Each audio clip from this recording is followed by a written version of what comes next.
Okay, welcome to this work session for Stillwater Area Public Schools School Board, District 834 for Thursday, November 18th. We are here tonight to learn a little bit more about enrollment and also our draft financials. So with that, Melinda, I will let you take over. Okay, thank you, Chair Petrie and Board Directors. I am going to go ahead and turn the time over to Director Time to review our fiscal year review and background information. Thank you. Thank you, Superintendent. Board Chair, board members, especially our new members, Pete and Vivian, may I call you that? Okay. Please. Okay. What I'm doing tonight is I'm kind of playing Paul Revere tonight, because what I'm doing is I'm trying to give you a little leg up on what's going to be happening down the road so that there aren't any surprises. And we're going to deal with kind of like the past, the present, and the future, okay? And the past deals with what's happened last year. We're going to talk about that tonight. And then we're going to talk a little bit about next on December 9th about the future. And the future is really going to be the levy that you're going to be approving, because as an administrative team, we don't approve it. You as a board happens to approve it. So the documents will be presented on the 9th, and the 9th will have the Truth in Taxation hearing, so the public has an opportunity to have a voice on what's happening. And the present will be, right now, we're working on a budget that was approved, a preliminary budget. So we're going to have to put together a final budget, which is going to need your approval. And that'll come sometime in January. Okay? So are we all kind of caught up to speed a little bit? And first of all, I want you to know that this is a draft. It's unaudited, okay? You're going to get the real document from our auditors on December 9th, I guess, when it's going to be brought before you for approval. Okay. What I want to do tonight, and you feel free to ask questions at any time. I'm not wearing my mask right now, but I want you to know I've had all the shots, so it's just a little easier to communicate. First of all, I want to talk a little bit about history. And if you look at your packet or on the screen, you'll notice that we're dealing with a timeline. And the timeline is kind of important, because what that really tells you is that the budget that we're dealing with last year, the one that we spent a lot of time on during the height of the pandemic, was really put together and approved by the board in March of 2020. So we're talking 16 months ago. So we're working on data that was put together before lots of information was available. That budget served the district from July 1st, 2020 to June 30th, 2021, okay? Now, and again, any questions at any time? I want to talk a little bit about what's happened over the past year. Part of it is going to be the contract settlement. And the contract settlement in March of 2020 was projected to cost over 2 years at $83,350,000. The actual amount came in, and this includes benefits too, a little over, just close to 90 million, or a difference of about 6.5 million. But I have to tell you a couple things so that you're aware of it, especially if you're new and you haven't been involved before. One, when we did settle the contract, we settled it, we were the last school district in the state to settle it. We settled it for the average or below the average of the contract settlements in the state. And remember that the fund balance that we had on hand before was really artificially large because we hadn't paid out a number of salary increases or adjustments. There's a document that I've put on there that's attached. It's called Exhibit A, and it gives a little more detail. And we can talk about that if you have any questions too. I also want to talk a little bit about enrollment. Enrollment in March of 2020 was projected to be just shy of 8,400 students. Actually, it turned out to be about 8,100 students. And the difference really came close to 280 students. The estimated financial impact in state aid to the district was a loss of over $3.1 million. Now, I want to remind you that really we're in the kid business. We're not in the banking business. But when you're in the kid business, kids are our main and customer, along with parents and the rest of the community. And what we need to do is make sure that the customers show up at the door. We're like any other business. If the customers aren't there, we're not going to receive funding for those customers. Okay? So enrollment is really very important for us. Now, there's a couple other things that I want to mention. Number 4 would be staffing and leadership changes. Just so you're aware, the finance department's had 4 executive directors in the last year since that March of that time. It's not only the finance department, but you have to take a look at the district leadership. As we look around the district leadership table, a lot of the faces are relatively new from March of 2020. COVID staffing, we did have some significant staffing adjustments because of COVID, and COVID funding was included. We will talk about that later. And also, let's talk about the school board, things that changed on the school board. I think as I look around the room here from March of 2020, I think there's only one, unless I'm wrong, one board member who was here at that time. So, and there have been other changes in the districts that have been caused by the pandemic and the COVID. Now, one of the blessings that we've received because of this has been the COVID funding. COVID funding, really, right now, we have available to us close to $7.6 million, 7.559. We've expended $2.6 million, and we have close to $5 million still waiting to be claimed. Now, one of the reasons we've kind of held back on claiming that money is not that we don't need the money, but we wanted to make sure a couple of things. One, this is a one-time dance that we're going to. We want to make sure that the funding we received is going to be used for improving our academic achievement within our district. And so as an administrative team, and we met last week and we're going to meet again tomorrow, I think, we're going to meet to talk about how we want to use those dollars, what are the guidelines to use those dollars, how they can be available for us. So it's like a small savings account.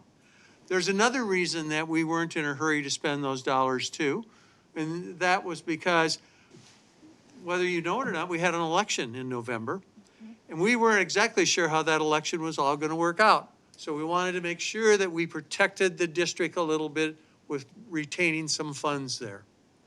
Okay? Any questions so far? Oh, I can't be that good. Now, let's take a look at some expenditures. One of the things I want to mention about expenditures is in March of 2020, and I have to give credit to the person who did that, put together a budget where they said, we think we're going to have $114,439,874 worth of expenditures. Earlier this past year, I said, you know, because of the pandemic, because we're paying 2 years of salaries at one time, and a number of other things, technology, I project we're going to spend about $120,600,000. We actually ended up spending about $120,000. That variance is about a deficit of $5.9 million. So somebody would say, well, why is that? Why did you spend that money? One, because we paid 2 years of salary and benefits. Two, we had technology costs because we went to distance learning, and because we had to prepare our buildings, our staff, and our community, and our students for COVID. So those were the reasons for the variance. And again, in Exhibit A, it goes into more detail.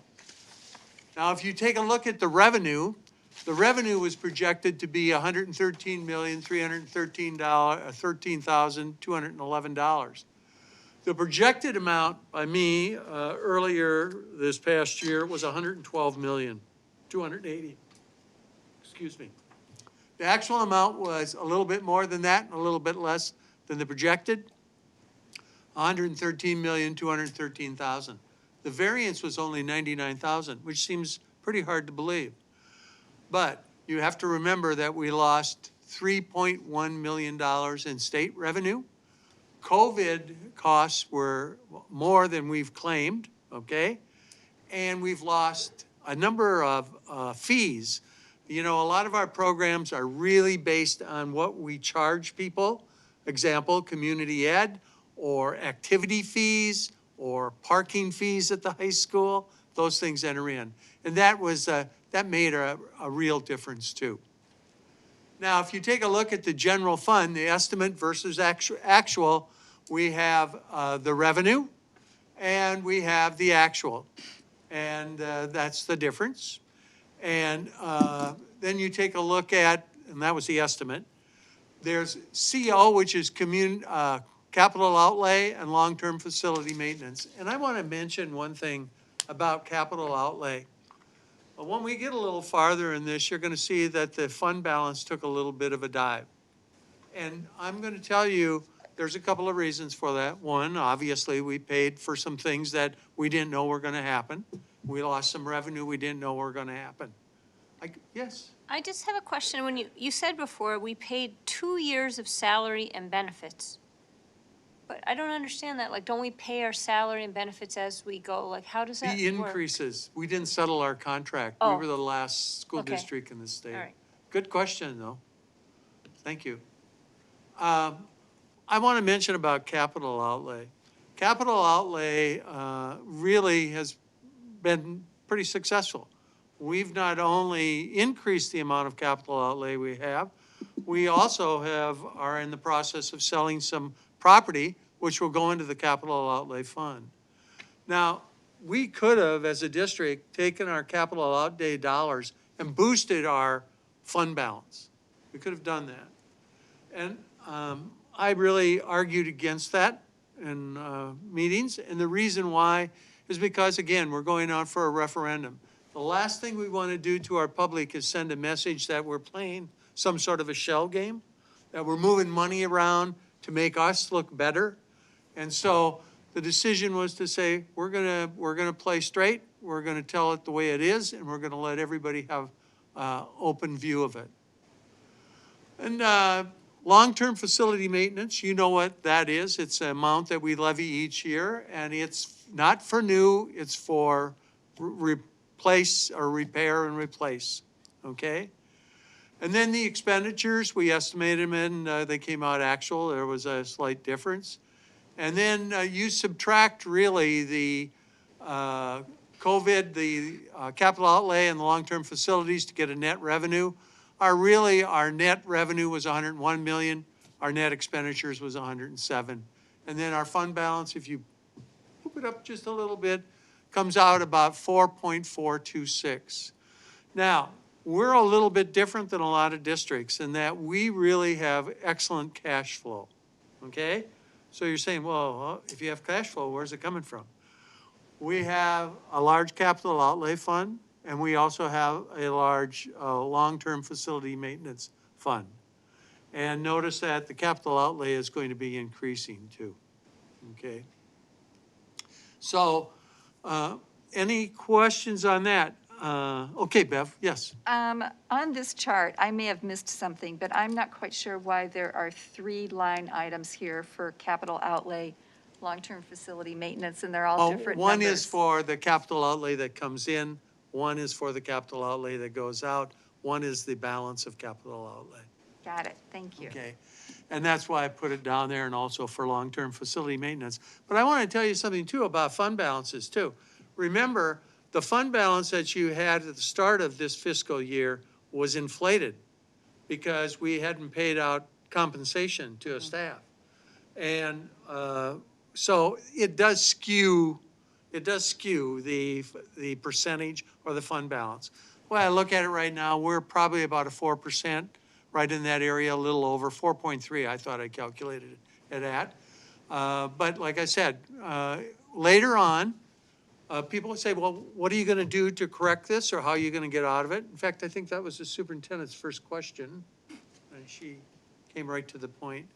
And the reason that I think that we are going to be able to do that is, one, we really do have good cash flow. We do have capital outlay, which we can use to offset some of our expenditures. And we do have the COVID funding or the funding from the feds that's still available too. Let's go to the next page and take a look at the expenditures and compare them.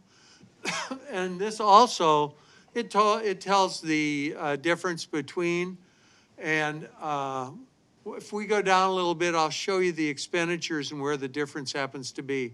Salaries were budgeted. We ended up paying 4.3, benefits 2.2. And remember, half of those, at least half, are going to be in the previous fiscal year. Purchase services are quite a bit less.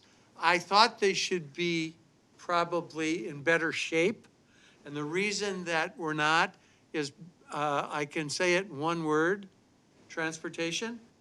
And if you're familiar with transportation, I don't know, have any of you gotten any calls from transportation people at all? Maybe. But we've had trouble with routes and making sure that we're completing all the routes, picking up all the kids, and that has had an effect on our purchase of services. Also in purchase services, there's a lot of legal fees, and that's where a lot of that is ending up too. Supplies is really tech related. That's where that's at. And remember I said capital looks pretty good, and one of the reasons that capital looked good is because we spent so much less because during COVID, there wasn't really a lot of places you could work and get things done around kids, et cetera, okay, during the summer. And then other is just basically insurance. And that shows salary benefits, 6.5 million, technology or purchase services, so, technology basically is it, 2.7, capital increased by 3.5, other is 0.2, and the difference is 5.9. Now, this is a budget comparison to actual for revenue. And if you take a look, I don't want to beat a good horse to death, but local taxes, we collected a little more than we thought, but there's the state aid and the state support, and those two really come out to be about 3.1 million. And our general ed and state support, general aid and other local, I mean. And then federal, big difference, 2.2. And then a little less for other, and that was overspent. The insurance costs really jumped up, and the difference is 99, and it's listed down at the bottom. Now, I thought you'd probably like to see or learn a little bit about COVID funding and where it goes and how it's recorded. What we do is we receive information from the state, usually from the Department of Education, that tells us this amount of money is available to you for certain purposes. And they identify it by finance code. And those finance codes are listed there. And earlier I went through and showed you kind of where every individual expenditure has been. And that would be available if you'd ever like to see that. That's not a problem. I didn't go into that great a detail here. But you can see that the 150 for all practical purposes, we're still waiting to spend some of that. That's for summer work, catching kids up, letting them catch up. And that's partnerships. We use that with Huntington and people like that. And that hasn't all been paid out.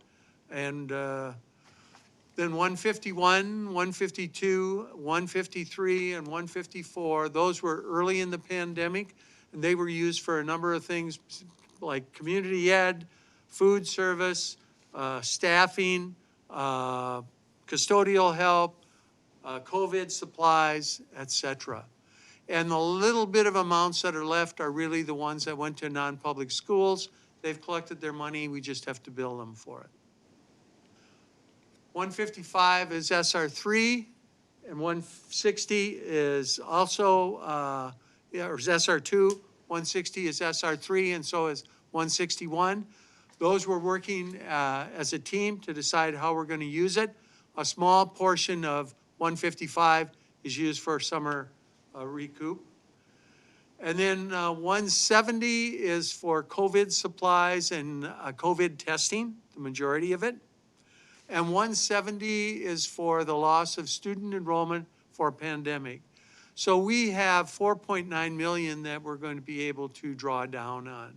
And remember too, that when we put our expenditures in there, and you looked at our expenditures last year, those COVID costs are in there too. And that reduces the, the fund balance a little bit. Okay.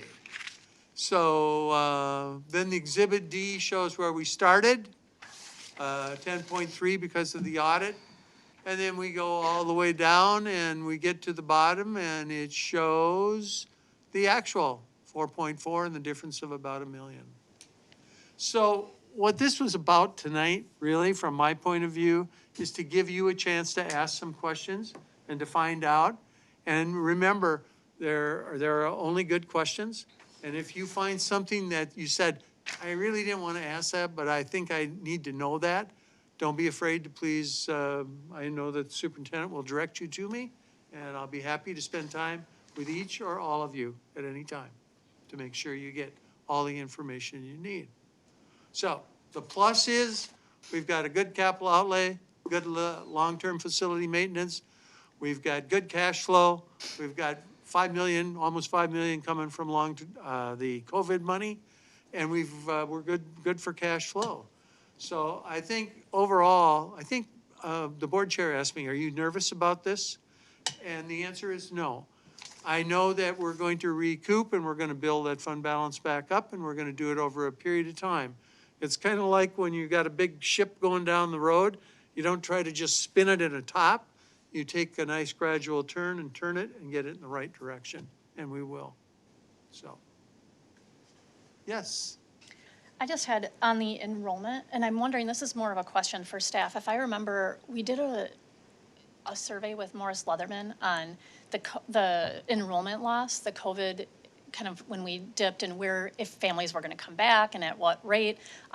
Could we get that resent to the board? I'm just kind of curious because I see this 278. I think that I don't know, I know we lost 3% enrollment. I know every school district lost considerable students as a result of the pandemic. I'm just wondering where we are compared to even what Morris Leatherman had predicted. And then just, I don't know if anyone do we have any conversations with superintendent groups, with other districts is every district in the same kind of boat we are in terms of? Did you see when it said the pandemic, loss of enrollment pandemic, we ended up with 300,000? Yes. There's a list of every school district in the state that shows what they've lost and what they've gained. Oh, And perfect. I would be able to give that to you. Yes, that would be great. If I we could just get have to that, that would be very helpful. remember to do that. Yeah, that would be helpful. So I'm sure somebody will remind me. Yes, please, both of those would be great, because that's what I really Yeah. am concerned about It long-term. has the is that- difference in student and it has a dollar amount. Okay, because that enrollment long-term, trying to kind of recover from the pandemic is going to be key. It's a big deal. Thanks, John. Bread and butter. Thank you. Any other questions? I have a question. So, at the end there, when you say there's a projected fund balance, an actual fund balance, and a difference, and then there was the COVID money that we haven't requested yet, that's not in there at all? No, that's not included in there, and the capital outlay is not included in there. Capital outlay is kind of neat. We can use that in different ways, and we can use that to support, like, our technology department, our purchasing of tech. We've ran that all through the general fund, and a lot of it through COVID, okay? But we could have bought down the capital outlay and increased our fund balance. But again, that one, I think I have a little ethical problem with that unless everybody's on board and everybody knows what you're doing, okay?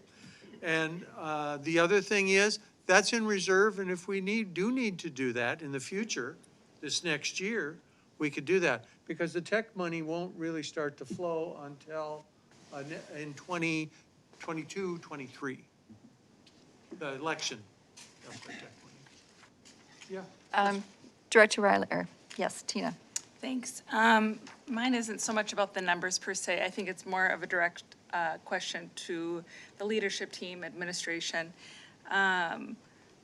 There's two questions I have. One is the amount remaining in the recovery of the COVID funds, and that is for catching back up academically.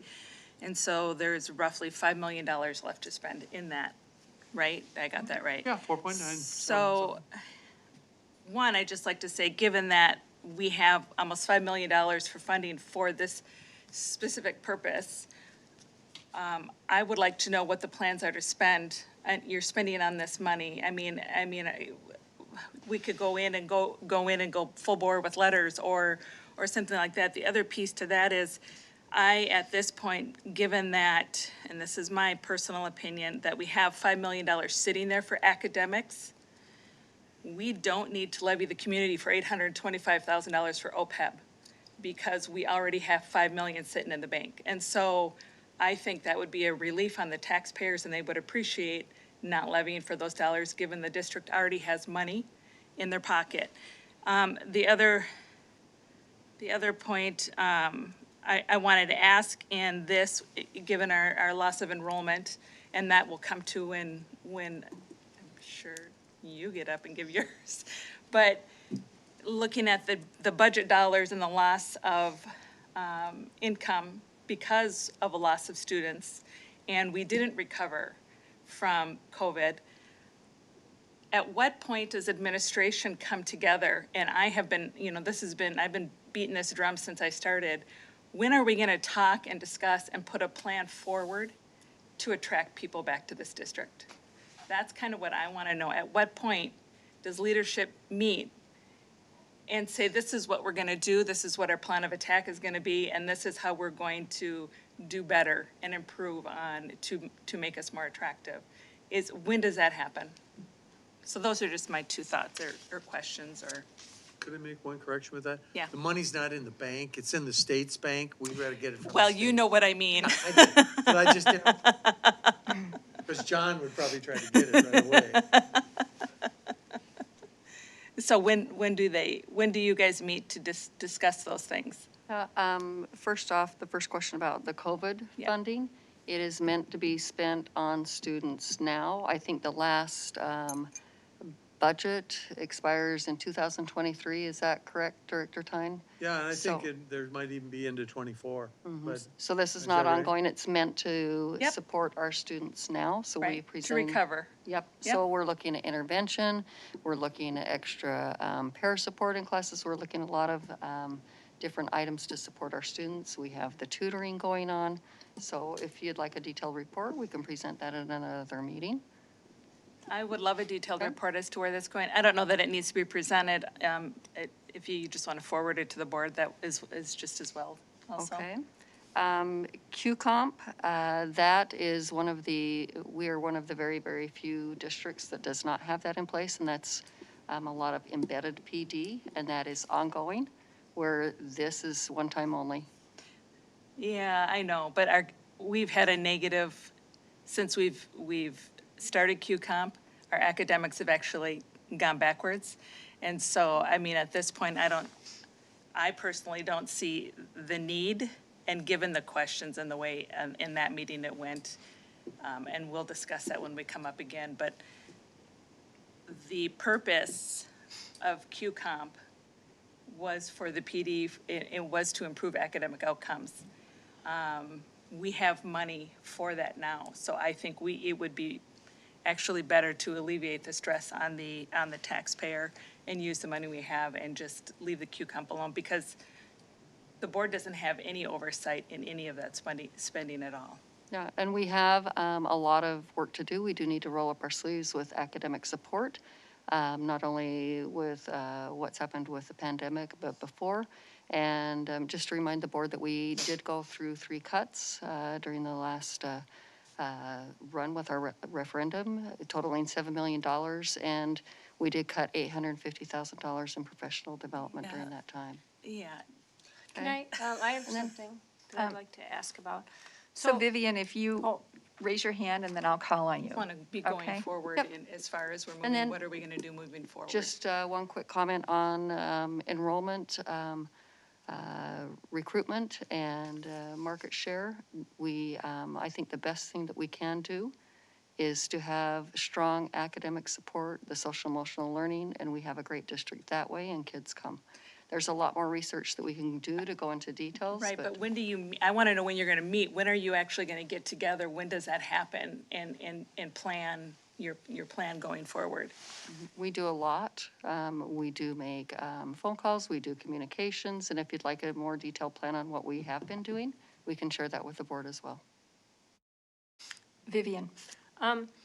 I guess I noticed something, we talk about how our academic achievement's going down, but I actually looked at the enrollment and the NSLP, the National School Lunch Program, and that's the kids who don't have, their lunch is paid for, I think, right? And that's actually going up, so that might have something to do with our academics going down. We have more and more poorer kids in our district. If you take like the high school's number and you divide it by the grades in the high school, and then you take the middle school numbers and you divide it by the grades in the middle school, and you take the elementary numbers and you divide it by the elementary school, it's going up. Like there's more and more kids who need more, well, I mean, they have food insecurity, and that will, I think, definitely affect our achievement. And that will also require more support for those kids so that we can raise their achievement. And I guess some of that will be training teachers on how to deal with that. So I would think that that's where we would, if we had, teachers and support, we could use that money for that. Also the OPEC money, is that what it's called? Mm-hmm. And my understanding was that OPEC money was more for training teachers, like having teachers be able to be recorded and get feedback, so they got to be better teachers of these kids. And then the other money could be spent for like supporting the kids. It's not happening though. Yes, Jennifer? I just wanted to respond a little bit more about the COVID funding. So the ESSER 2, the ESSER 3, as you notice, there's a long list of different finance codes that are attached to each one of those. Each one of those buckets of money come with strings. So what I mean by that is each one of those buckets have to be used for very specific purposes. There are acceptable expenditures under each one of those. To answer your question, yes, we have developed already some general plans of how those would be used, and some of them are very specific to only be used for summer school programming. Some must be used for immediate interventions, and yes, there's a series of timelines, and so each one of those funds need to be used between this summer, by the end of this summer, all the way into 2024. And our leadership team has been meeting very often, I would say, in response to trying to be very responsive to what our kids need right now in the moment, and then thinking about how do we serve those needs specifically for our students for the next 3 years. And we can definitely provide that plan, but I will tell you it is still in development. We've been meeting with our admin teams to ensure that we understand what are the current supports and structures that are things that we can add on to and supplement. One thing that we are very aware of anytime we're using one-time funds is that we want to be able to use those funds in a strategic way to meet the purpose of what they're set out for right now, knowing that they're not going to be carrying through. So this is not year after year, and we want to make sure that, again, we're very specifically targeting the needs that are in front of us right now. Allison? I know we're probably nearing the end of half the meeting, so I'll make this quick. John, as always, you lay this out really nicely. Thank you so much for this. I had a question on the truth in taxation that's coming up really quickly, December 9th. I noticed that the preliminary tax statements went out, but probably not reflective of November's election. Right. Does that get reissued, and if so, when? Do we know? There won't, well, they'll be reissued. You'll get another one, and it'll probably be after the first of the year or a little bit later. That will be the final stack statement. Okay. And it'll have the correct numbers on it. But I will have, on the 9th, when we do the truth and taxation hearing, I will have the district amount and be able to show the percentages, how much it's going up, how much it's going down, Great. et cetera.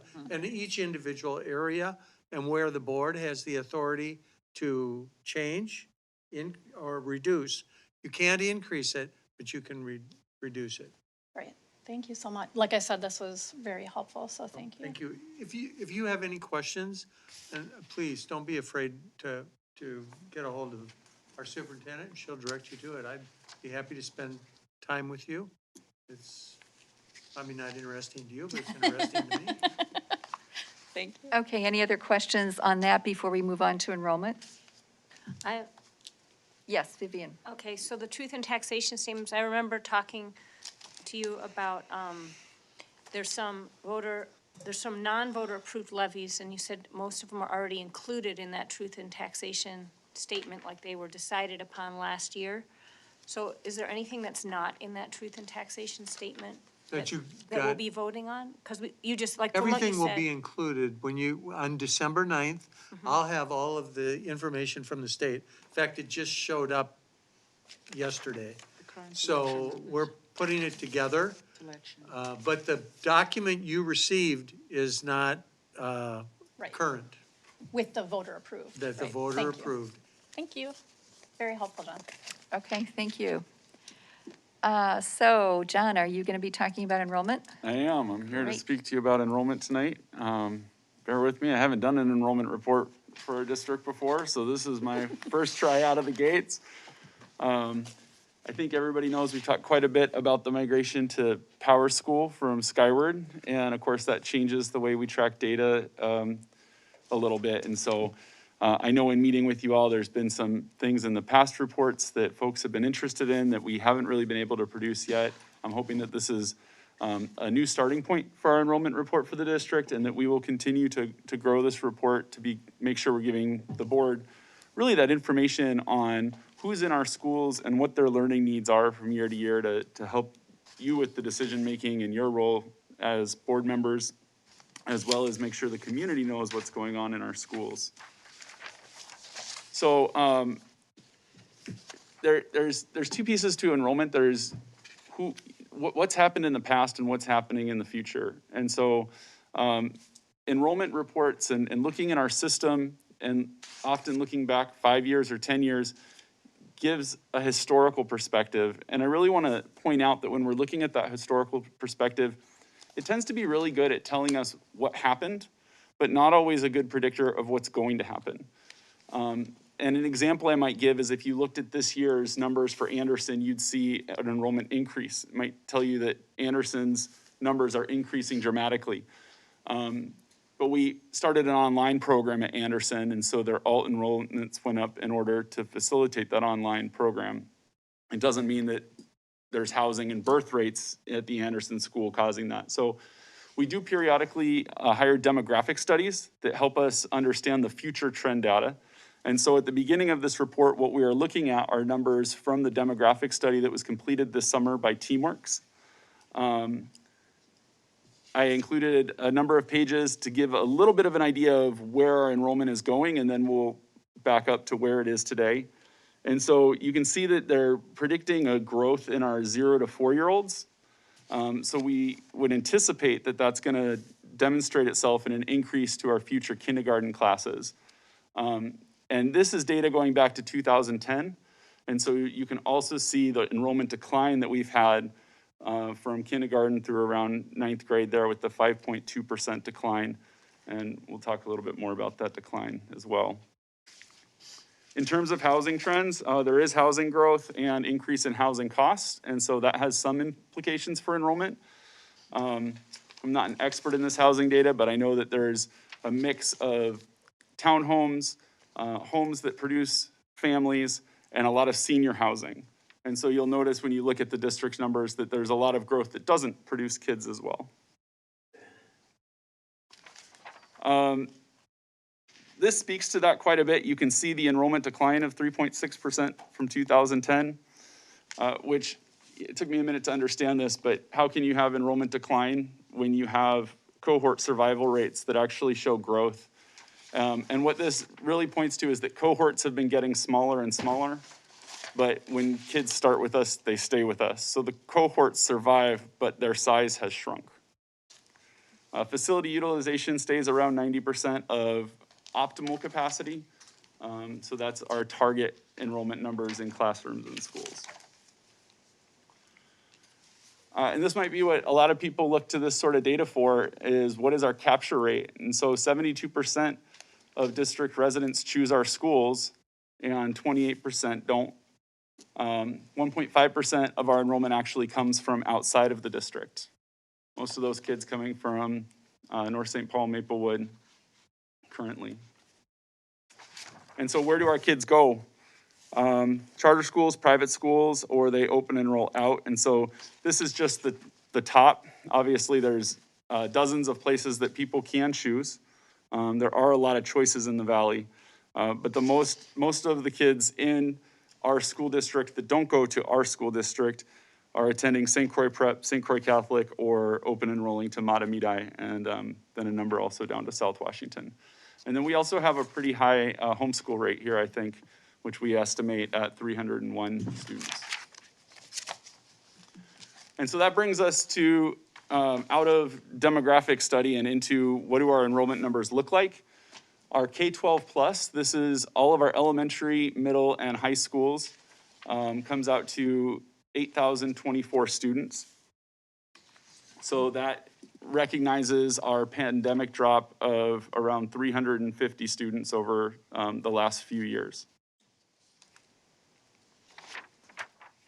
When we look at our district and we ask what is the makeup, this really says a lot about who it is that we're educating. And I would draw your attention primarily to the middle column that shows our district-wide average for English students enrolled in our English language learner program at 3.4%. Students that have an IEP is 14.4%. Students that have a 504 plan is 2.8%. And students that participate in the National School Lunch Program at 11.7%. And part of the reason it's important to look at this district-wide is really so that when we get into our schools and we compare, we understand where there's a concentration of a population where the numbers exceed these or are lower than these. On the right column, we're saying that there are 567 students in our schools that are alt enrolling to other schools in our district. There are the 185 that are open enrolling to our district, 27 homeless, and 7,245 students that are boundaried to a school and attending that school that they're boundaried to. I'm not gonna spend a whole lot of time on all of these. It's a good point to point out here, we're looking at students that have an IEP. Afton Lakeland is a little bit higher than the district average, just to kind of drive that point home. We talked a little bit about Anderson Elementary here, so there's your 120 alt enrollment, and that is your online learning program. Brookview, pretty close to district averages with a high English language learner population. Lake Elmo has 114 alternate enrollments and again, a high English language learner population. They have the Amigos Unidos program, but they also have our medically complex program. So that contributes to their high alternate numbers. Lily Lake is the home of our communication interaction program. So that's our CIP program. That's your 53 alternate enrollments there. And they also have a national school lunch program participation rate over twice the district average. Rutherford is home of our DCD program. That's the Developmental Cognitive Disabilities program. And so you have a high number of alternate enrollments there. And then, of course, that's in these cluster programs, you'll see the higher percentage of students that are operating on an IEP. Stonebridge has the EBD program, so that's where they're getting their alternate enrollments from. And then I have a few slides here to really look at some of our specialized programming. So here's our Amigos Unidos program with 92 alternate enrollments, 123 resident enrollments, and a little picture as to what their demographics look like. Our GATE program operating at Stillwater Middle School has no boundary, therefore all their students are alternate enrollments. Our 100% online learners. Interesting to see the high English language learner population there, as well as the high NSLP participation rate. When you get into our secondary schools is where you really start seeing the 504 plans. Often students aren't identified as needing a 504 plan until they get to secondary. So we'll see that at Oakland. We start seeing those numbers at Stillwater Middle. And then, of course, we see it at the high school as well. And the St. Croix LLC. Our Bridge Transition Program, all students are on IEPs. And the whole district is boundaried there, so they all show as residents. When we're looking at our specialized program, we've seen a lot of growth over the last few years. So you can see, we've gone from, at the elementary level, 49 students in these clustered programs up to 59. We are anticipating some more growth next year based on our current pre-K numbers for students that we know are in the system. And so in line chart, you can see some of these increases. The top line there is the combined when you're looking at all programs. And then at secondary, very similar as students feed through the secondary, they feed through similar programs, and you can see the numbers level out a little bit, but they're still increasing.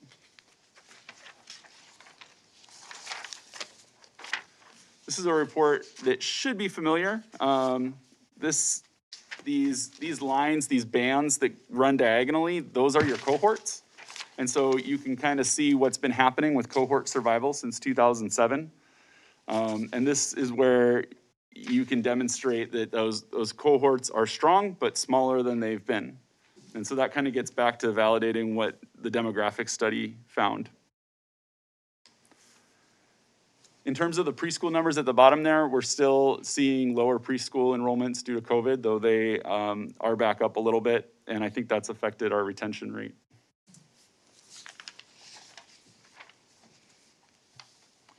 I apologize, I know this one's very difficult to see. This is a previous report that the board's received. This is a 15-year history of enrollment, and largely what it shows is that there are fewer open enrollments coming to the district than there used to be. That number was small, it grows, and then it shrinks again. Most of the other numbers that you see on here, and I'll read some of the headers. So there's Stillwater students enrolled in non-public schools, Stillwater students in home schools, Stillwater students enrolled in other public schools, and Stillwater students enrolled in charter schools, and then Stillwater schools in non-public charters are unknown. So for the first four that I just read, those numbers are up and down and up and down and up and down. The last one, we see the largest growth in the unknown. And so that's really in this last couple of years, you see where we got hit with the pandemic, where we don't even know where all the kids have gone. But lots of parents have made different choices.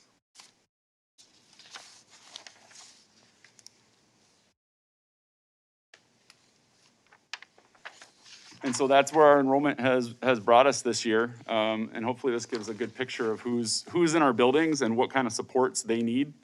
And I'm hoping that some of that data, as we start looking at enrollment from that perspective of special programs, is really where we can kind of focus our attention on what classroom supports and schools might need.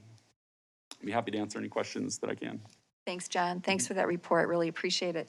I have a question about capture rate. And, I see that your data goes back to 2010. And certainly there's been a great increase in charter schools over that time frame. And I'm just wondering how we might compare to other districts. I mean, obviously we have, maybe we have more charter schools within our district than some other districts do.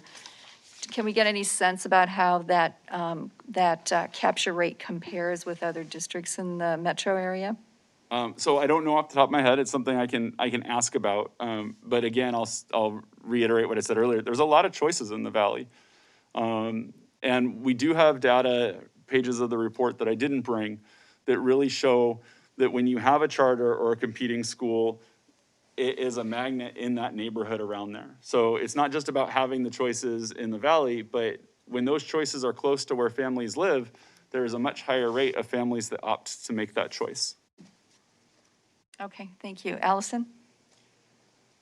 So all of this information, John, thank you. It's super helpful. And I would imagine that as we maybe start to have a system now where we collect this data, I mean, it would be great to be able to have this information year over year to track changes in demographics and in enrollment, just something where it's captured so we can start using it as a means to make some decisions at the board table, maybe. One thing I noticed, and that is, and it's not necessarily captured in on here, and I called you about it. I'm just trying to determine with our enrollment loss, it seems like it was pretty flat, like we have a couple events where we've lost enrollment, but then, you know, the COVID decline was 318 students, as when I'm looking at other charts. And then we recovered 49 students this year.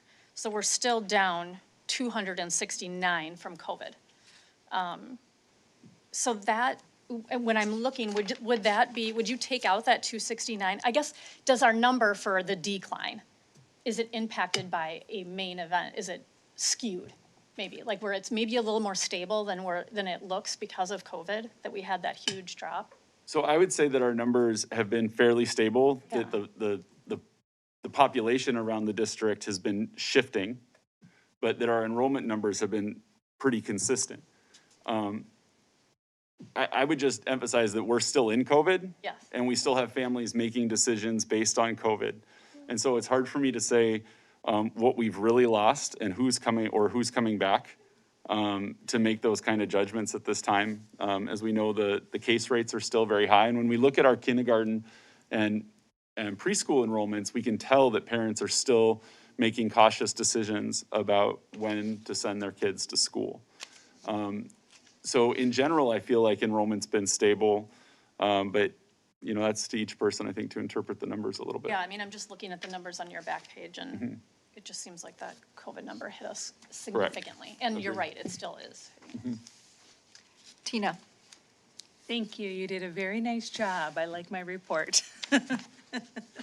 I do want to just briefly mention that something you said really resonated with me, and it should resonate with everybody up here at the table, and that we have a lot of choices in the valley, and people really want to have a neighborhood school.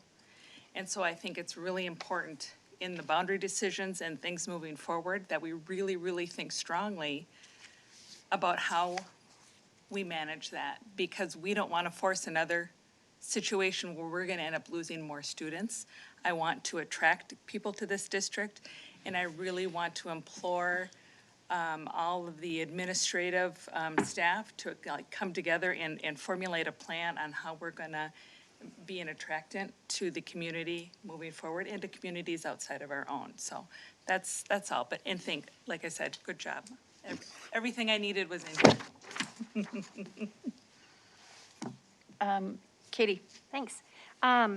I had a question actually, kind of along the lines of facilities. On like the 1, 2, 3, 4th slide, you guys, it was the district enrollment trends where it had the 3 little boxes and talks about facility utilization is expected to be 89.7%. And I was just wondering, kind of, is there a target amount, like is there a sweet spot for facility utilizing our facilities to the right amount that's not over the top, but not under-enrolled either? Kind of, what is the target there? And how are we looking with, now that we know where all of our students are, how are those facilities? 95%, 95 to 100. Okay, The way we do capacity, it's a conservative capacity, and so it's an ideal space. So when we use our capacity, we want to be around 95 to closer to 100. So we're around that 95 mark. Cool. Thanks, Mark. Allison? I think if I was to have a piece of feedback for staff, it would be just looking at what COVID has done to our enrollment, and I think we're seeing it both in the finance presentation and then now in the actual enrollment presentation, would just be what can we do from a surveying standpoint or from a to try to learn more about, are those people coming back? I know the only thing I can think of is the Morris Leatherman survey that was done, but that was done a little while ago. But I think that there's opportunity there just to take a look at, you know, what is still causing those families to be concerned about sending their kids back after they opted out from COVID. Melinda? We did have Hazel Reinhardt, our former demographer, present some information about that. She works with a number of metro area school districts in our area, and she said that she is predicting that the students will return, but it's going to take quite some time, multiple years, before they do return. So it's like just how to, and maybe this is more of Director Keister's area, but how to keep those communication lines open with those families so that when they're ready to come back, that, we're ready to embrace them back to the district when they feel comfortable, so. I actually had a bit of a follow-up on that. I am just, and Carissa, this probably is for you, because, as I look around the table, you're one of the few people still here, over time. And so I'm interested in what the district has done in the past to try to attack that capture rate. And I do recognize that because of the lack of continuity that we've had among top leadership, over the past few years, that these efforts might have had stops and starts and all of that kind of stuff. So can you just talk a little bit about what has been done in the past to attack the capture rate? I'll give a couple of examples of things we have done to try to, Allison's point, understand where people are going. Because as you've seen from these numbers, we have had kind of a capture rate around 70 to 75% for a decade. And so we've done some research and we've spent some considerable time and some money investing in the research to interview and have focus groups and surveys and really come up with some good data on where people have gone, why they've made those choices. The last time we did that was probably 6 or 7 years ago. So it would be a great time to do an update to that information. I think that would be really helpful moving forward. But as far as our strongest marketing strategy has been on our youngest families. As John touched on, when we capture kids, we don't like that word necessarily, but when they do choose us, they stay with us. And so we've been really intentional with our preschool, early childhood marketing efforts to try to build those connections with families really early. In fact, even starting with the day they're born, we're at the hospitals. We have a lot of information and resources that we're providing at the hospitals, all the way up through until they make that decision about where to go to preschool and kindergarten. And when we do get those connections, we have 85% or so retention rate for those families. So that has been our main focus. And then I think Superintendent Lansfeld also touched on the idea that it really is about the quality of the product that we have to offer and meeting the needs of families. So customer service, we've worked on those sorts of things with our community, our staff members in our buildings and some of those different efforts too. So this could be a whole nother work session. I'd love to talk with you about it in a future tape. Okay. Annie? Thank you, Chair Petrie. Thanks for bringing that up. Just a quick question here. With respect to preschool, what did you notice? Why are some of the parents not bringing their kids out here? Because I know that's the population that's the most important if you want continuity. What did you find out? As far as why they're not choosing us at preschool level, there's a lot of variety of reasons. I think some people still don't do preschool. They're maybe in a childcare center or something like that that maybe is a little bit different, or home childcare, or they're at home with their children and they choose not preschool anywhere. There's also a lot of other options for preschool.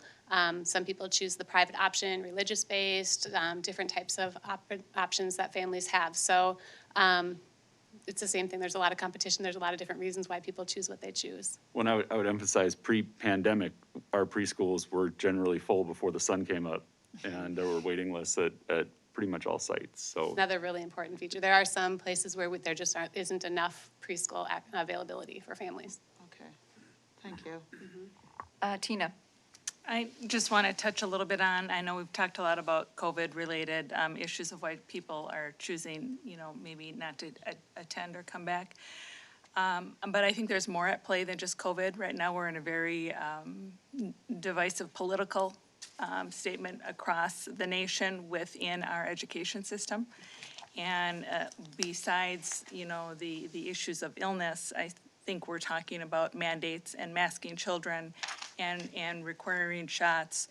And the other piece is the curriculum piece that, we're actually stepping into right now that a lot of parents are not in agreement with, and that also has implications to our enrollment. So I would just like to stick to our basics. I would like to stick to our reading, our writing, our math, our normal curriculum to start to improve our academic success and our outcomes, and just stay in our lane a little bit. And I would hope that that would maybe help attract some students back. Allison?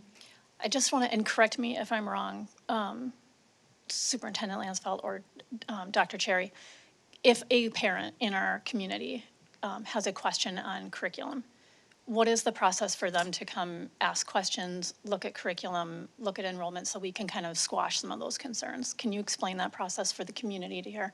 Yeah, we actually do have a process in place for that. And anytime a parent has any concern about what the child is learning in the classroom, the first step is to contact the teacher. The teacher will be able to provide access to all of the materials that are taught in the classroom and have a conversation about that.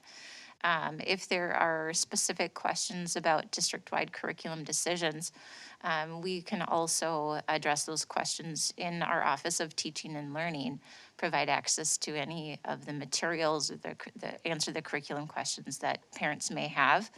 I will also say that anytime we go through a curriculum adoption, there is always a process for community input as well. And so if a parent is interested in engaging in that type of process, and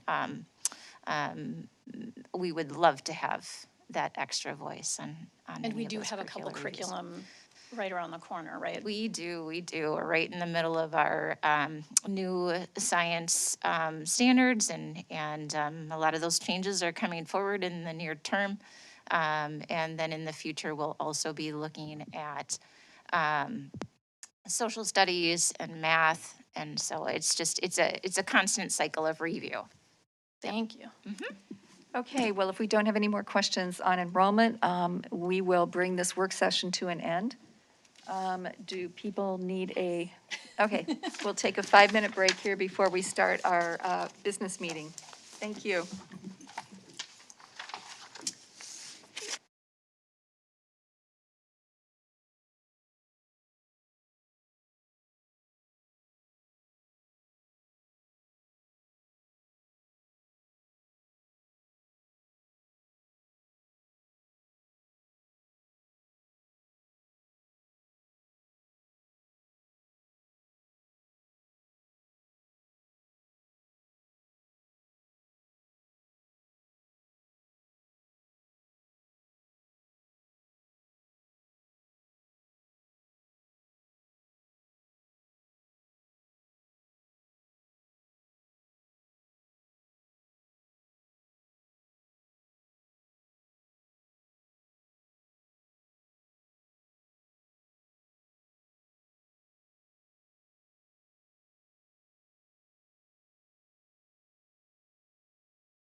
on that, I lose the agenda, so it's good to have it. I didn't know about it, I don't think, but it really to cut off a couple of years of your college. I know my kids wanted to take AP classes instead of the, what would I do, PSEO, Yes, be transferred. I call to order this meeting of Stillwater Area Public Schools District 834 School Board for Thursday, November 18th, 2021. Joan, can you please take the roll? Dr. Hockert? Here. Dr. Kelsenberg? Here? Dr. Porbetti? Yep. Dr. Riley? Here. Dr. Sherman? Here. Dr. Fatava? Here. Chair Petrie? Here. You have a quorum. Thank you. Can we stand for the Pledge of Allegiance, please?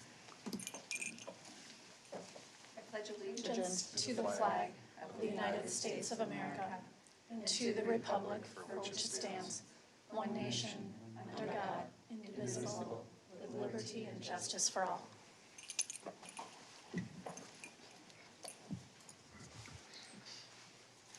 Director Sherman, can you read the mission statement?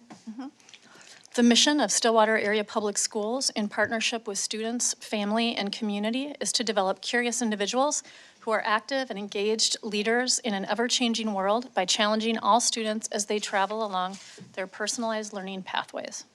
Thank you. Director Hockert, can you read the board goals? Sure. School board goals. In partnership with community, parents, and students, the School Board of Stillwater Area Public Schools ensures excellence in education by increasing student achievement for all students, securing long-term financial stability of the district, increasing community trust and engagement. Thank you.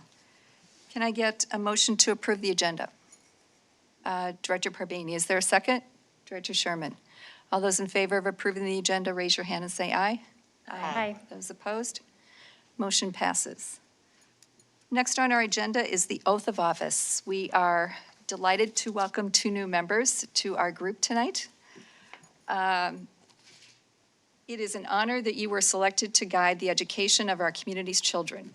As you recite the oath of office, you assume a tremendous responsibility as a director of our school district with the duties empowered by the Minnesota legislature. This power puts you and the other members of our school board in the position of being both morally and legally responsible for equitable, quality education of every student in the district. In carrying out this responsibility, you will be asked to fulfill the roles of vision, structure, accountability, and advocacy. In providing vision, the board, with extensive participation of the community, envisions the community's educational future and then formulates the goals, defines the outcomes, and sets the course for the public schools. To achieve the vision, the board establishes a structure and creates an environment designed to ensure all students the opportunity to attain their maximum potential through a sound organizational framework.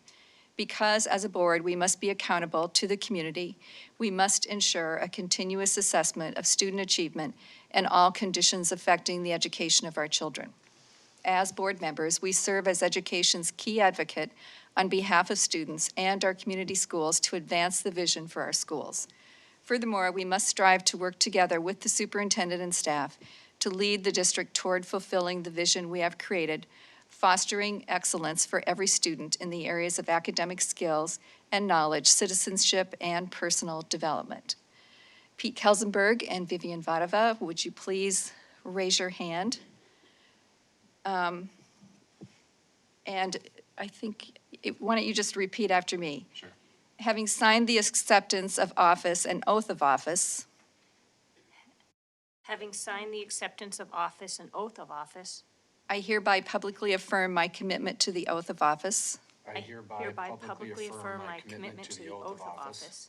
I affirm that I will support the Constitution of the United States I I affirm that I will support the Constitution of the United States and of this state, and of this state, and that I will discharge faithfully and that I will discharge faithfully the duties of the office of school board member the duties of the office of school board member of Independent School District Number 834 of Independent School District Number 834 to the best of my judgment and ability.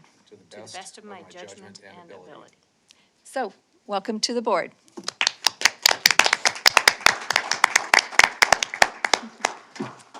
Okay, moving on to the next is the student report.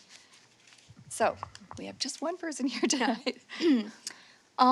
So for the sports, the girls soccer won the state's championship, which hasn't happened since 1989. Our high school had its first ever powder buff, which is basically where the guys play volleyball. Girls hockey won their first game against Hill Murray. Our mountain bike team placed fourth in the state championship. Stillwater High School and Montemita adapted soccer team are section champs and will be playing in the state tournament tomorrow, November 19th and 20th. The girls swim and dive team won the second 4AA championship, which is the 20th year in a row. 9 students signed to a college last Thursday on signing day. And then our school play finished up with Much Ado About Nothing. Academically, 5 students participated in Instant Decision Day with Stout, and all 5 got in. Our attendance and focus is kind of lacking, so Mr. Bach made a video called Tightening the Screws, just encouraging everybody to focus in. Lots of students are high stress because of the workload, kind of, and many students are hearing back from colleges after applying on November 1st. As well, students went to Boutwell's to shadow nurses and see the works in something called Healthcare Discovery Day. And then we just had our first orchestra concert of the year. Okay, thank you, Amelia. All right, we're going to move on to the next item on the agenda, which is recognition, and I will turn it over to Superintendent Lansfeld. Hey, thank you, Chair Petrie and Board Directors. I would like to invite the Stillwater Area High School girls soccer team up to our podium, please, if you'd all come up. And this is a great turnout for our recognition. And if there are any coaches, I don't know if anybody else is here from the team.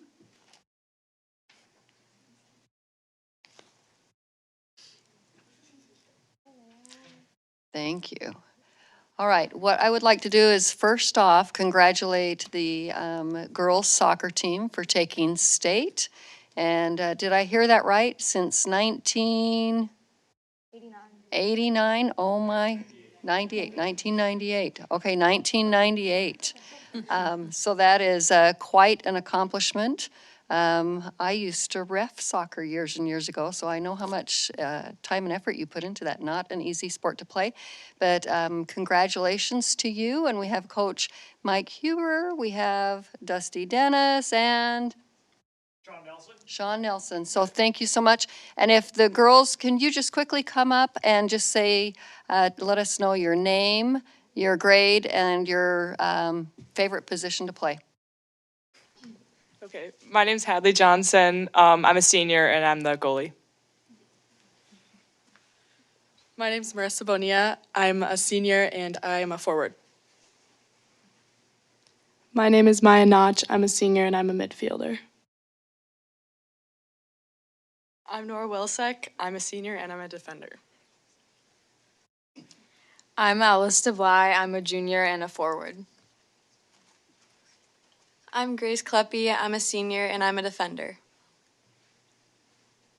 I'm Cassie Wells. I'm a senior and I'm a midfielder. I'm Brooke Nelson. I'm a 10th grader and I'm a forward. I'm Lauren Kuda. I'm a junior and I'm a defender. I'm Mara Christensen. I'm a junior and I play forward. I'm Lucy Johnson. I'm a sophomore and a defender. I'm Luca Johnson. I'm a junior and I play forward. I'm Nell Smith. I'm a junior and I'm a defender. I'm Amelia Bartosh. I'm a senior and I'm a midfielder. I'm CJ Fredcove and I'm a senior and I'm a midfielder. I'm Lauren Wilhouse. I'm a freshman and I play midfield. I'm Maddie Bowles. I'm a freshman and I play defense. Okay, and did you want to say anything, or you're? We'll just let you go. Put you on the spot. Well, since I have the mic now, I just want to say thanks for inviting us to be recognized, and it was an amazing journey. It was a lot of fun. We have fantastic, they're all fantastic players, fantastic students. We are all so proud of everything they did. It was a great, great journey. And I wish everybody could have been there for it, but it was awesome. And they are great young ladies. Thank you. I know, let's give them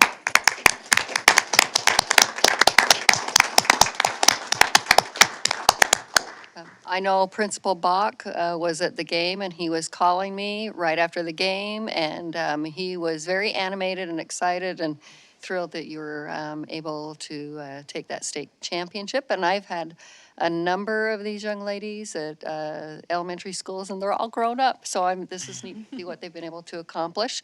But thank you so much, and I don't know if any of the board members have any questions or comments. Oh, he did. Director Perbani. Thank you, Chair Petrie. First, congratulations to all of you. Soccer is truly not an easy game, so big congratulations to all of you and for making us really proud. Do we have the team captain, assistant team captains here today?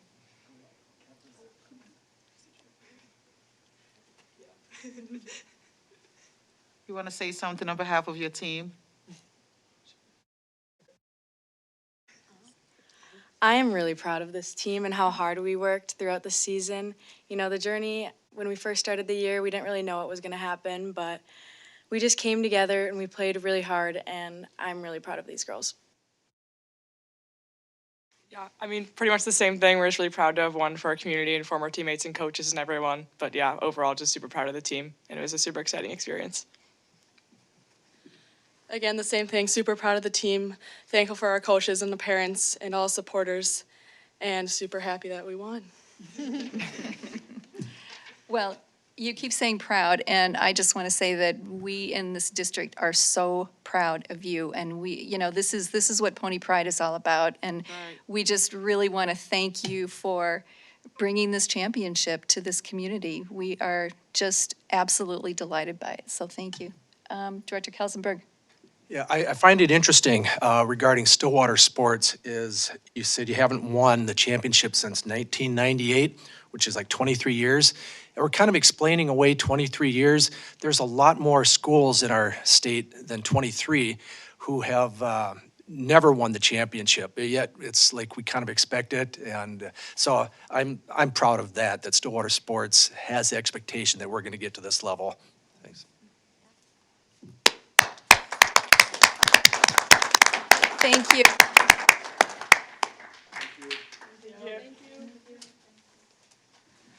Well, that was fun. Okay, moving on to the superintendent's report. Superintendent Lansfeld. Thank you, Chair Petrie and board directors. Just want to make a comment that much ado about nothing in our high school theater was much ado about something. It was absolutely fantastic. And if you ever get a chance to see our theater productions, I would highly, highly recommend it. We have some very talented students. We had Veterans Day, and students across the district recognized this day by honoring those who served. They learned about current and past members of the armed forces and wrote letters thanking them for keeping our country safe. One grateful veteran from Boutwell's Landing wrote back in appreciation. He stated, "Thank you for teaching your students the value of freedom and putting names to the people who have helped make the USA a great nation. Kudos to your efforts. I hope you will continue this assignment. It is so meaningful for your students and really touches the hearts of we veterans." As our student rep mentioned, we did have student athletes sign national letters of intent. Big congratulations to these students and athletes. Hannah Baird, lacrosse, Liberty University, CJ Fredkov, and I believe we just saw his sister here, soccer, University of St. Thomas, Lizzie Holder, basketball, University of Colorado, Eva Johns, swimming, University of Minnesota, Gabriella Lefevre, softball, University of Missouri, Kansas City, Hunter Leiden, wrestling, University of Minnesota, Caroline Monty, golf, University of St. Thomas, Kiara G. Murphy, softball, University of St. Thomas, and Amber Scalia, basketball, University of St. Thomas. That's quite an accomplishment. Holiday performances in our district are starting up, and if you'd like to experience something special this holiday season with the Stillwater Area High School musical concerts, please go online to our district website, and there is information on tickets. It's really wonderful. Last year, I was able to experience some of the concerts via Zoom, and they were still over the top fantastic, and gives us some chills and goosebumps to hear what they're able to do. The first one's December 5th with the band holiday concert, December 9th, the choir holiday concert, and December 12th, the winter concert, December 13th, another winter concert, and December 16th, the holiday orchestra concert. Big news at Stillwater Middle School. Assistant Principal at Stillwater Area High School, Chris Otto, has been appointed to serve as the interim principal of Stillwater Middle School for the remainder of the school year. At the end of that upcoming year, she will be retiring. She'll be taking over for Principal Eric Van Scoy, who will be joining his wife's company as the Chief Operating Officer. Chris has spent more than 15 years at Stillwater Middle School, serving as a school counselor, and for the past 6 years, she served as an assistant principal of Stillwater Area High School. We're excited to have her fill this position, and we want to thank Principal Van Scoy for everything he's done. He's been phenomenal, and he's set the bar high. And celebrating our incredible staff, last week was School Psychology Week. It's a time to celebrate our amazing school psychologists. They play an absolutely integral role in our school, supporting our students and families.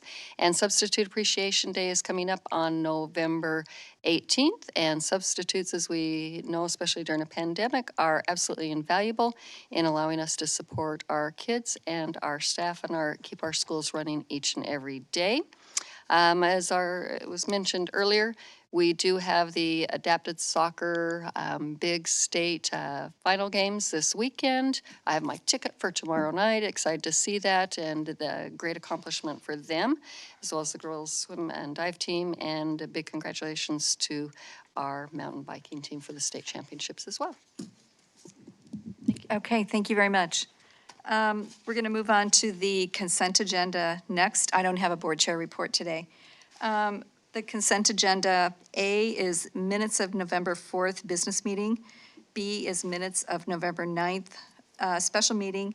C is disbursement register. D is the treasurer's report. E is symphonic orchestra field trip to Chicago. F is concert orchestra field trip to Nashville. G is Bell's Chamber Choir field trip to Kansas City. H is annual review policy 208.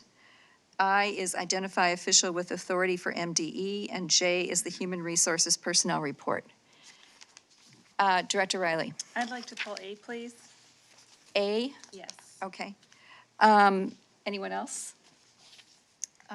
Okay, can we get a motion to approve items B, C, D, E, F, G, H, I, and J? Director Hockert, a second? Director Sherman, all those in favor, please raise your hand and say aye. Aye. Those opposed? Motion passes. Director Riley, minutes of November 4th business meeting. Thank you. On page 13, I would just like to, under action items, I would like to amend the wording to include the word Withrow in the motion to approve commercial property or commercial purchase agreement. I think it would be difficult for anybody in the community to search out these minutes without that in there. It's kind of an important event. So if we could just add Withrow to that, and then that's all.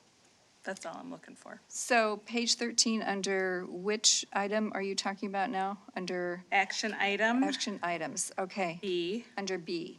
Yep, just in the description, motion to approve the commercial purchase agreement.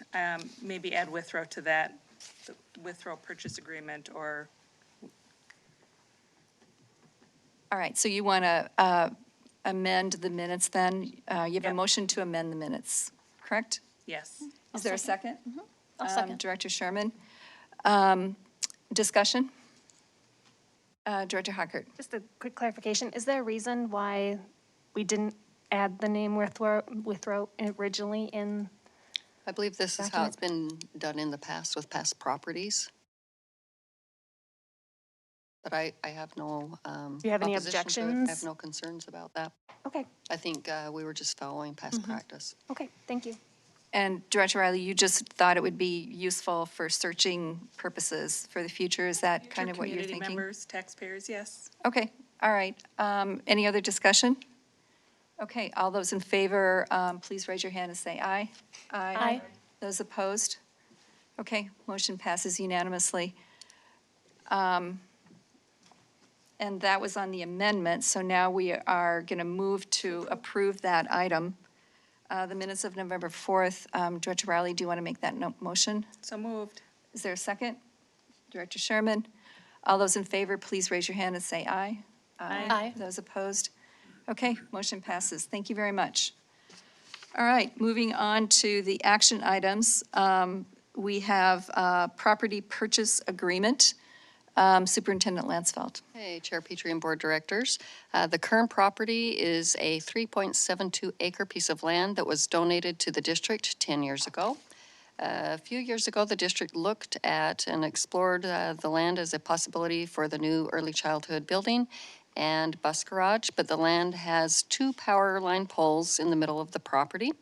The county has approached the district to purchase the land so they can complete the 58th Street extension, which would create a road from the Highway 36 and Manning Avenue interchange to Stillwater Boulevard by Stillwater Area High School. This purchase agreement is within the parameters of the school that the school board has set, and administration recommends board approval of this purchase agreement. Okay, can I get a motion to approve the property purchase agreement? Director Porvani, is there a second? I'll second. Director Hockert? Okay, discussion. Director Want to Superintendent note Lansfeld. that we did make a change, just want to make sure that the school board's completely aware of it, and we'll make sure that the right copy is in there. In section 12, miscellaneous 12.1, there was a comma in the second to last, or period in the second to last sentence. Upon such termination, there's a period, we changed it to a comma. And that's the only change. Washington County has approved of that. So that's the version that we'll be going through.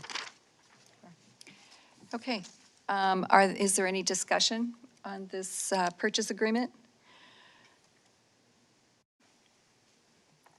No, okay. Seeing none, we'll go ahead and vote. All those in favor, please raise your hand and say aye. Aye. Those opposed?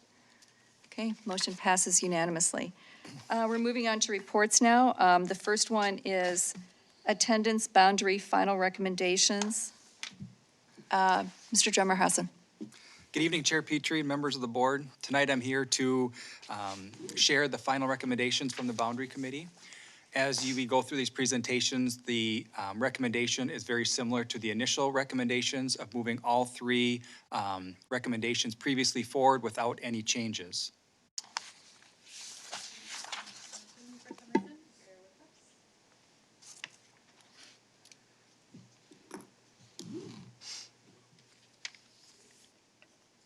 Over to my tech friend, I see him on his cell phone, so we're obviously working on this.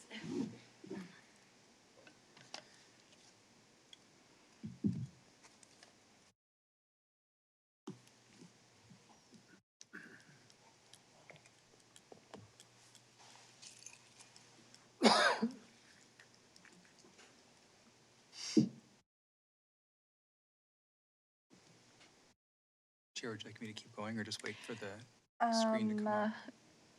Do you think that you can keep going and we'll be able to understand what you're saying? He's like him in his presence. Okay, great. Thank you. Perfect, thank you. So the The last time master. we were here, our last school board meeting, we were actually here for a work session, spent an hour here to talk about the recommendations. Since then, we talked and looked at the feedback that we got here at the work session on November 4th. We went out to community conversations on November 8th and November 9th, and then the committee met again the next day to go over that feedback that we received. We received more than 200 comments online from families and community members to share their thoughts about the proposals. We had about 30 to 40 participants between the 2 community conversations, with the majority of the feedback from those people that support option A for our 3 boundary options. There were 3 themes that kind of emerged from those community conversations as well as the feedback. The first one was the committee looked at revisions to Legacy at North Star, Wildflower, and the Village Preserve neighborhoods. Those 3 in particular are the ones that are directly north of Lake Elmo Elementary School and also northwest, right across the street from Lake Elmo Avenue. The feedback that we received from them was that our houses are very close to the school and keep our houses close to those neighborhoods. And they offered some options and suggestions about ways for the committee to look at keeping our neighborhood there, but some other options to look at. So the first thing that we talked about when the committee reconvened was this specific item and what are some other options to explore. So we looked at some of those things. As you look around Lake Elmo Elementary, there is a 29A neighborhood that's right next to it. That neighborhood is really all the Lake Elmo Airport. There's actually only 3 students that live there. And so right below that is 28B, and there's only about 43 kids in there. Where above County Road 14, we're looking at about 81 that live there currently. And then also there's some future growth going in there in future years. So in order to get kind of a like for like same number of students, now you're moving down to 28C, which is really down close to Highway 94. Or 27B into a different area. So the committee, it's a longer way of saying the committee looked at options in surrounding neighborhoods as well as even other ones within that area to see if we could move and shift things around. But ultimately, the committee decided to keep with their initial recommendation of County Road 14 or County Road 5, wherever you are, anywhere north of that, going to Rutherford as the north part of the Lake Elmo boundary. So the northern part of the Lake Elmo boundary would be just south of County Road 5. The second part of the feedback that we heard a lot was grandfathering students in their final year of a level. So this year's 4th grade, so next year's 5th grade at elementary, and this year's 7th grade, which would be next year's 8th grade at middle school. Is there a way that we could try to keep those students at their school where they are now to finish out their last and final year at their specific school? So our committee talked about it, looked at some information, decided to move that recommendation forward to not only decide an option A, B, or C here at the next meeting, but look to grandfather 5th and 8th grade for next year to stay at whatever school that they currently are at this year. And then lastly was the Unidos Amigos program. And there's a lot of feedback with, can we move that to another building so we can save some of our boundary students within Lake Elmo Elementary. Another piece that wasn't really feedback for the committee to talk about, but things that came up that we heard that I just want to address was class size. There was a lot of talk about there about moving kids to different schools, and as schools get bigger, then class sizes will get bigger. None of these moves impact class sizes. It may impact the number of teachers or the number of classrooms in a particular school, but it doesn't impact class size. Class size is set by the school board. So there's a school class size range that are set for each level elementary. There's a K1 band, there's a 2nd and 3rd grade band, and a 4th and 5th grade band. So there's a ratio which it's set at, and then there's a range where a class size can go a little higher above the ratio or a little lower below the ratio. But in any of these moves will not have any impact to class sizes across the district. So I just want to clear that up. That has something that was in a lot of the feedback around class size. As we look at some of the data, and this is some of the things we shared at the community conversations based on some of the feedback and some of the rationale as to why that County Road 14 just north of Lake Elmo Elementary was included in the move. As you look around where Lake Elmo Elementary is, you can see that red dot on the screen. Right around there are about 400 to 500 current and future homes going in there. And so as the boundary committee looked, there's about 81 current students in that area. And as those houses are built out, it's not only relieving current need of those 81 students to relieve some of the pressure at Lake Elmo, but also looking as those housing developments are built out and around those surrounding areas to have some of that current and future growth to move up to Rutherford, which has the room for the current students and it has the room for that future growth. So that was kind of the rationale of the committee to keep that north of County Road 14 going to Rutherford Elementary versus staying at Lake Elmo. The southern boundary is, let me get to option A. So now as we move to option A, is first off is sending our open and alts back. The second move is what I talked about there is the north of County Road 5 or 14. And then the third move is looking at 32B North and moving that from Lake Elmo to Brookview. And so just to clarify, it is not all of 32B North. It's the southern boundary, the new boundary, the southern portion of 32B North will be Eastview Road, and the north part of that boundary will be Hudson Road, except for there's a new development that's starting to get built that will stay as part of the Lake Elmo community. So Karen Way, Karen Drive, Karen Trail, and Karen Lane, the 4 Karen roads will continue to be a Lake Elmo boundary. They will not change, but otherwise it'll be Hudson Road is the northern part, and then Eastview Road will be the southern portion. So option A is the boundary, or is the option that most of the community would like to see move forward. This option moves the least amount of kids. And the committee talked about there's 2 different philosophies within these options like we talked about before. Option A is our immediate need. We have a need at Lake Elmo. We do have to move about 200 students out for next year. And this accomplishes that of moving students north, some to Rutherford, and moving some students south to Brookview. As you look at the Lake Elmo boundary, we can't really move students west because they're at the edge of the boundary. We can't move a lot of students east because there's not a lot of room currently at Anderson or Afton Lakeland. So the least amount of moves is moving some students up to Rutherford and then some students down to Brookview, as that Brookview expansion will be in place here for next year. The same numbers that you saw at the work session here, as if this option is approved, you can see what that projected enrollment would be, is if you take the current numbers this year and superimpose them to next year, what that enrollment would look like, what the ideal capacity is, or kind of the minimum capacity, and then what our utilization is for option A. So option A really just affects Rutherford, it affects Lake Elmo, and it affects Brookview. The other schools are not impacted by this option. Option B gets into utilizing our spaces district-wide a little bit better. So it has the same 3 moves as option A, but then it gets into other moves to spread out and utilize our buildings a little bit better than they currently are. So it's the first 3 options of moving students home, to taking the 32B north to Brookview, and the County Road, north of County Road 14 to Rutherford. In addition to that, it's moving neighborhood 21 from Lily Lake to Stonebridge, moving neighborhoods 24 and 26A that are currently Anderson to Lily Lake, and then moving 27A from Afton to Anderson and 27B from Lake Elmo to Anderson. This option impacts the most students. It does impact 691. But as we go through this option, that it does have the space in the southern end of our district for the utilization. So if this option were to be to implement, there is the space at Afton Lakeland, and there's more space at Lake Elmo if option B is one that would be chosen. And then lastly, option C is kind of a different option that works, and it's a different option of reutilizing our facilities, where again, the first 3 moves are the same, but then it's the 21 is going from Lily Lake to Stonebridge again. Then it's 16C, 17, and 18. That would be going from Rutherford to Lily Lake.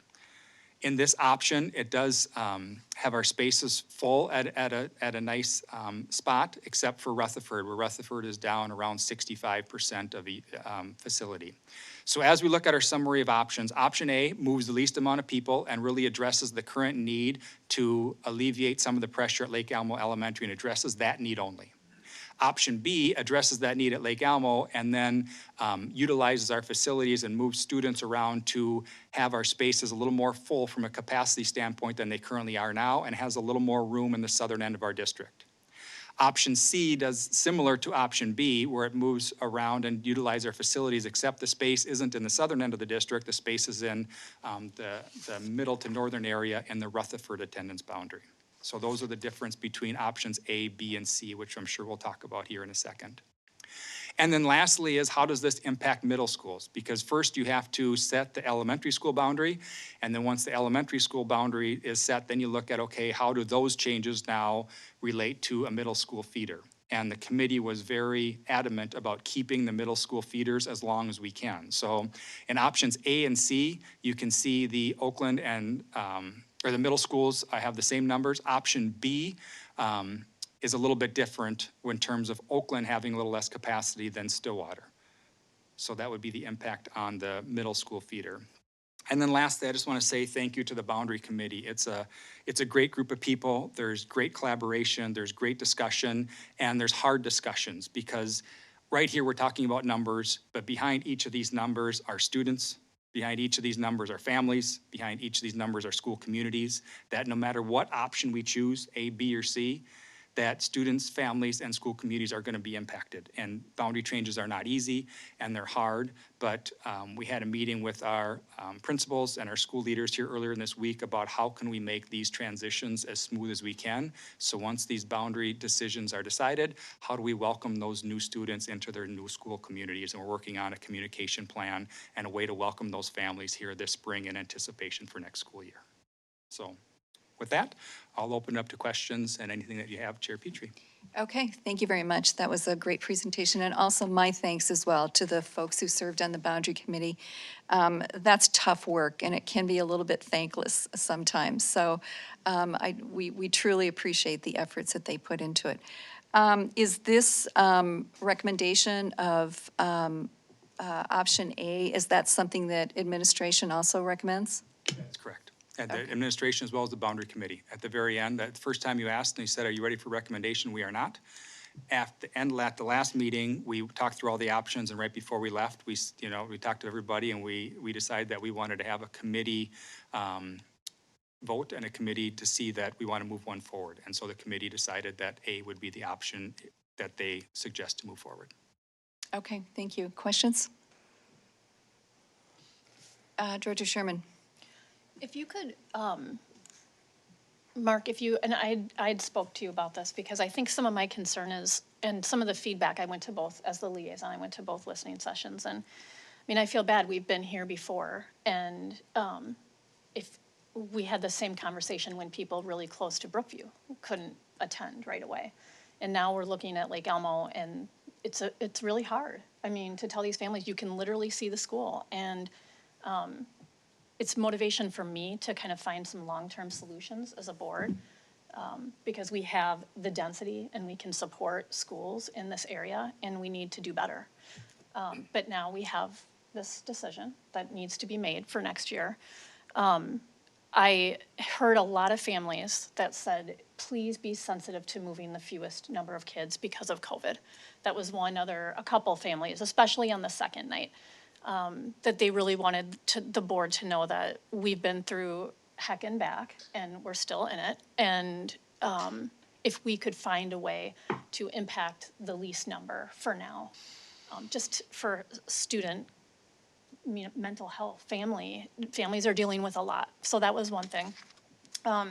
The other thing, and I talked to you, Mark, about this, and I'd like to get your thoughts, and maybe if you could articulate it with your handouts, but I worry that A isn't going to be enough, but B does start to get really wonky, and we're moving kids in a kind of a not efficient way. I mean, I think we're getting, 130 spaces, but we're moving 400 and something kids to do it in option B, right? Like we just are moving a lot of kids we're only gaining at Lake Elmo 42 or 43 spaces more by doing option B.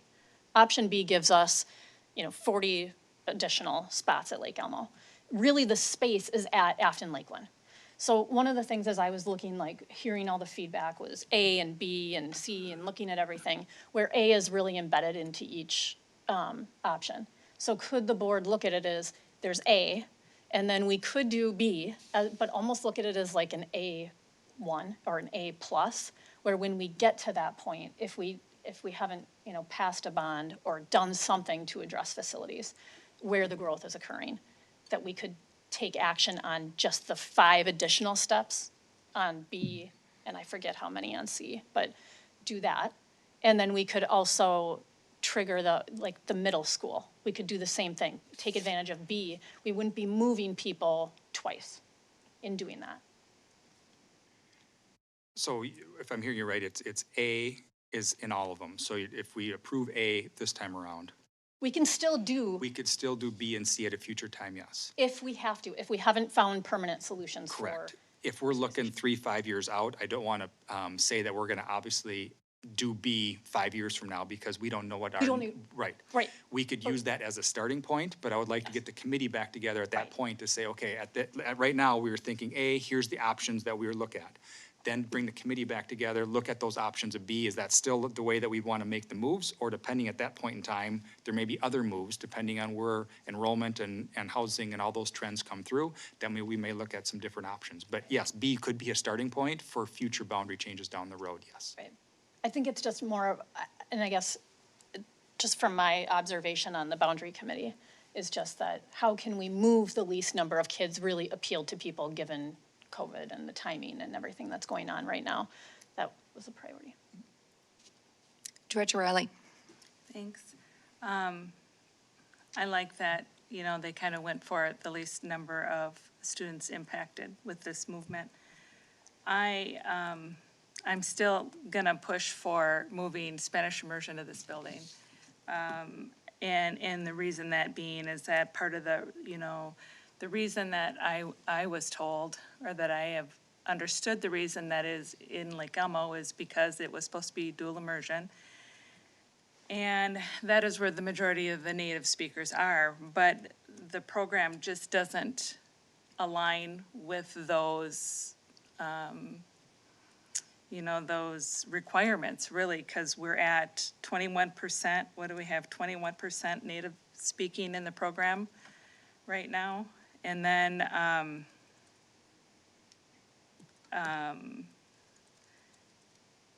it doesn't, in a normal dual immersion, from what I have read, it's, the guiding principles on those are usually around 50%. So we don't quite make that. So it's really just an immersion program that's happening right now. And if you were to move it to the center of this building, it's an expensive program to run. And it's a program that there are people, families that live around this building that aren't able to attend because they can't get transportation to attend. There are people in the northern end of the district that can't attend because of transportation issues. And so really, it's not an equitable program for the entire district. And I think, again, it would be a very attractive program for this district to grow the program and you know, it could be just beautiful. It really, really could. Not only that, it would alleviate the stress on Lake Elmo.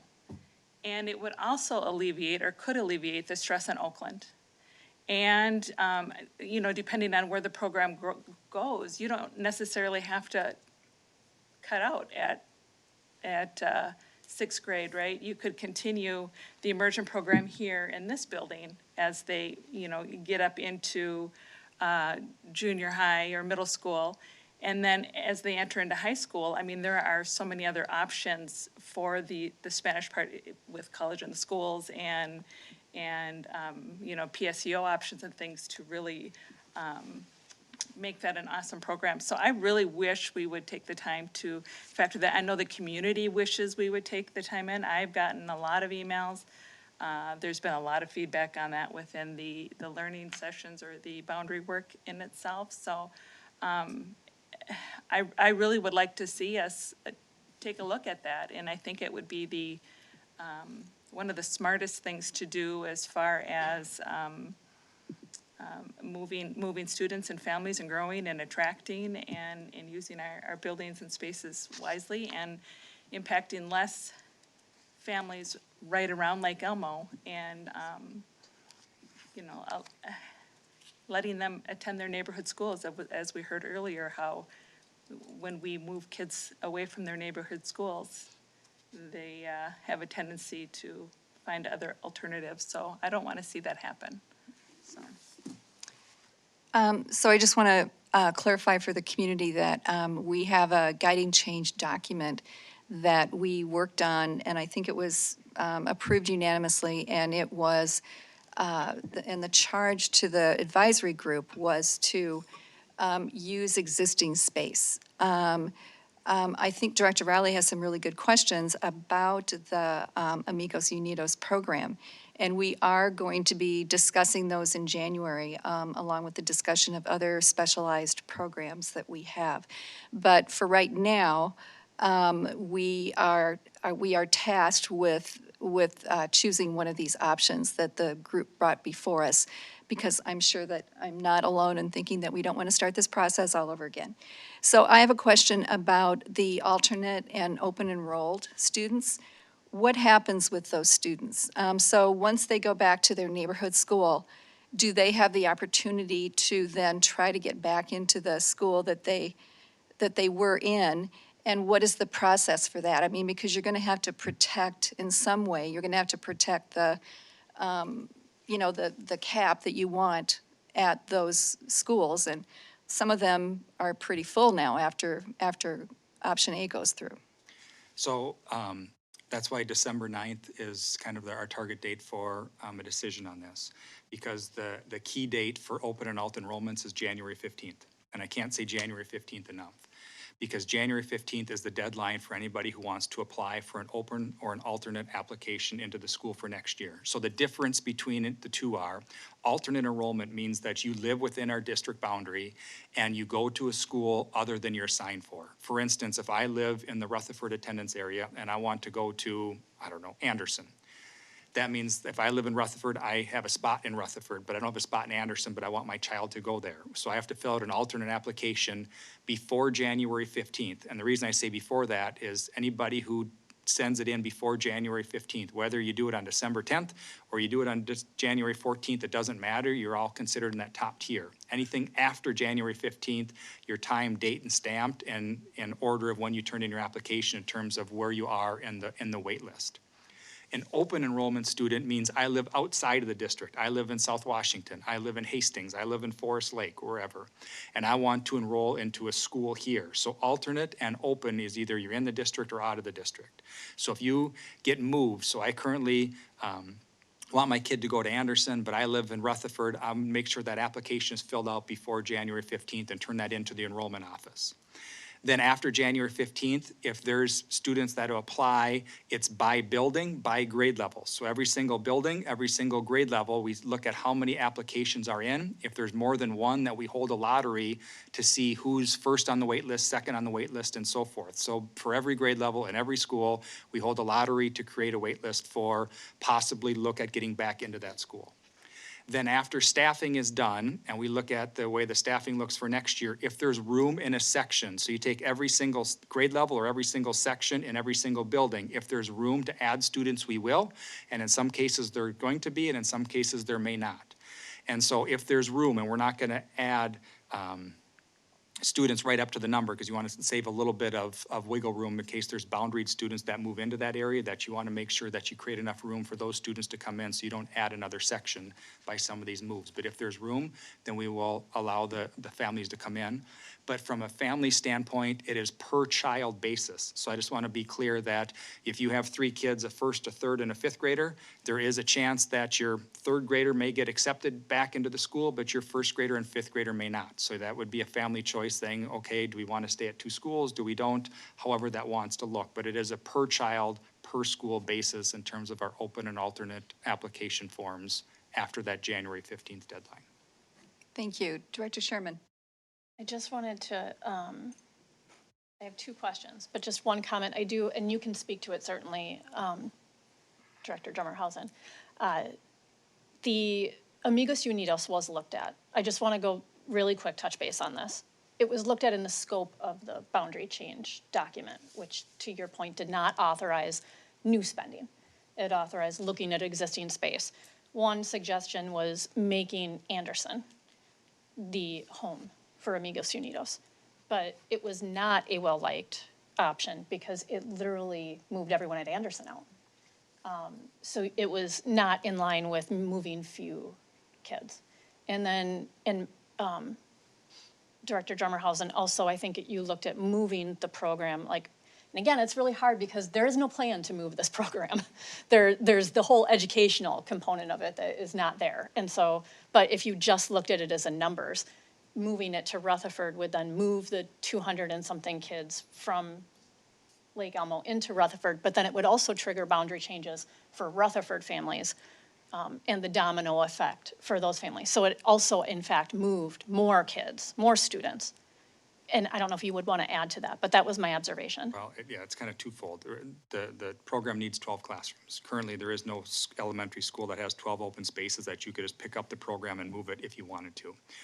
Our charge was not to look at moving a program. That's a teaching and learning conversation. That's something that I'm not going to get into because that's not under my scope. So that's a conversation for other teams to look at moving a program because of a programmatic issue. We're not moving it because of a space issue. But I just want the community to know, it wasn't like people didn't look at it and just look at it from a number standpoint. Again, educational, I don't think the board has had a report on Amigos Unidos. Is it accomplishing its goal? Is it worthy of a further investment? I mean, all of these really important conversations, but it in fact moved more students to do that. But then I have just two questions, because I feel like the board needs to know this. The grandfathering, which was feedback we heard from the community that is being brought forward, the transportation costs. I just want the board to know that could be a cost to bring that forward to the board, correct? Correct, because you'd be running double routes. Because we would be, basically, if you're grandfathered in and you live, this was kind of new to me, but if you lived in, I don't know, if you lived in Woodbury and you didn't want to go to Brookview, you wanted to continue to go to Lake Elmo when you were in 5th grade, you could do that. We would provide transportation for that grandfathered student. So there will be routes that would have to run to get those students to their grandfathered school, because we wouldn't want to create an inequity by not offering transportation. And then someone could handle that and someone couldn't. So I wanted to, we might need some more information on that, on the cost. But then also the middle school, I don't know if everyone here, because we have 2 new board members, knows that we need, and you can talk to this, but we need, for staffing models, we need 900 in both schools. Is that right, to run the middle school model that we have? Programmatically, ideally, you want to be between 900 and 1,000. And the reason being is each grade level, they want to have 10 sections, and the staffing range at middle school is 33 students per classroom. So you take 33 times 10, gets you to 330, times your 3 grade levels, gets you in that 900 to 1,000 range. So as we looked at middle schools, we want to keep it as balanced as we can. We really want to try to keep both of them between that 900 and 1,000 kids for that teaming purposes and that middle school model that they currently have. And Oakland is a little bit heavier than probably the committee would have wanted, I would say. But there is opportunities to make some changes for the middle school if we need to, before we come up with a plan as a board to kind of address these demographic realities. Okay, Director Riley. So I just want to clarify that almost half of the Spanish immersion program is outside of Lake Elmo boundaries. So just so we know that we are displacing students that live next to the school for people that don't live next to that school.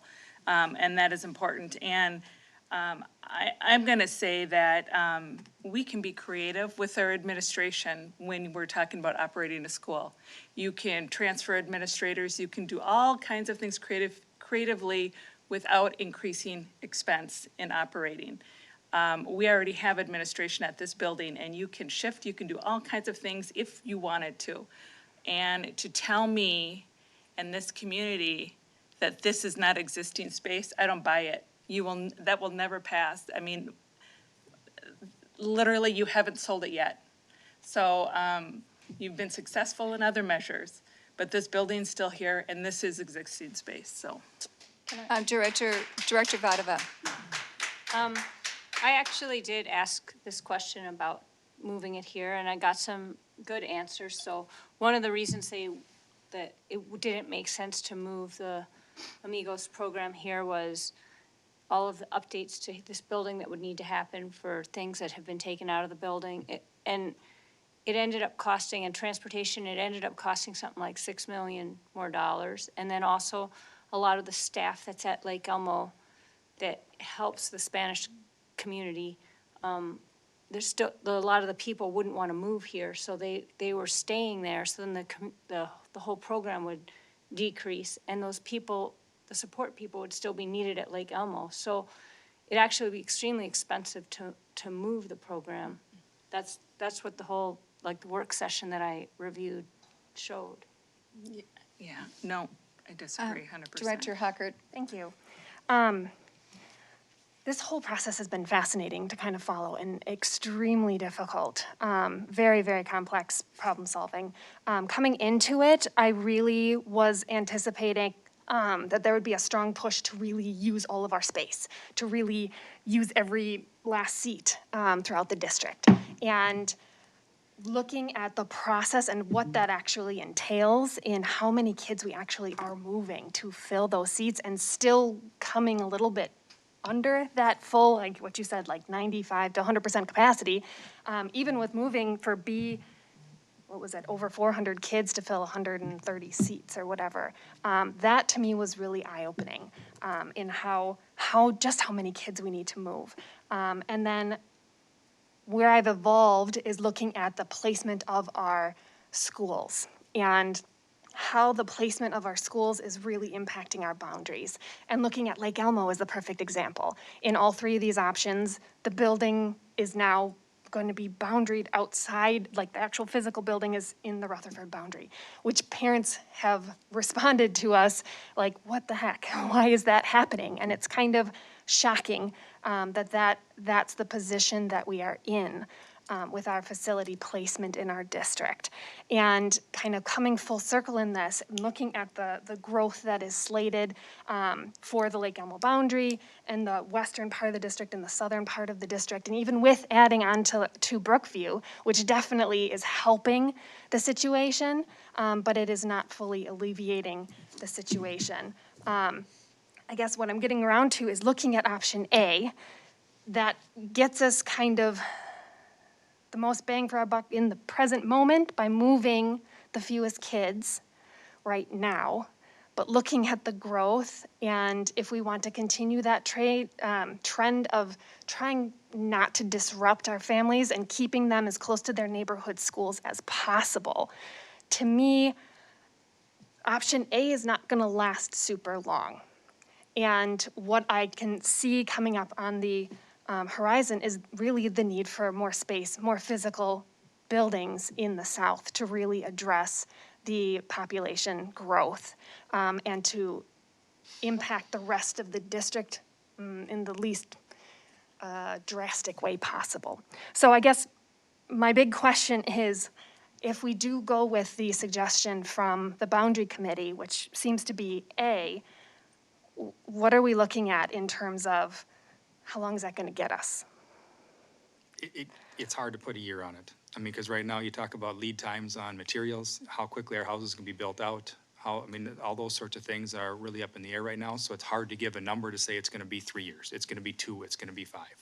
It does give us space here currently and in the future to set us up down the road. And the next step is, and I think you were kind of alluding to this before, is the boundary change need to happen next year for Lake Elmo. We are hitting a tipping point.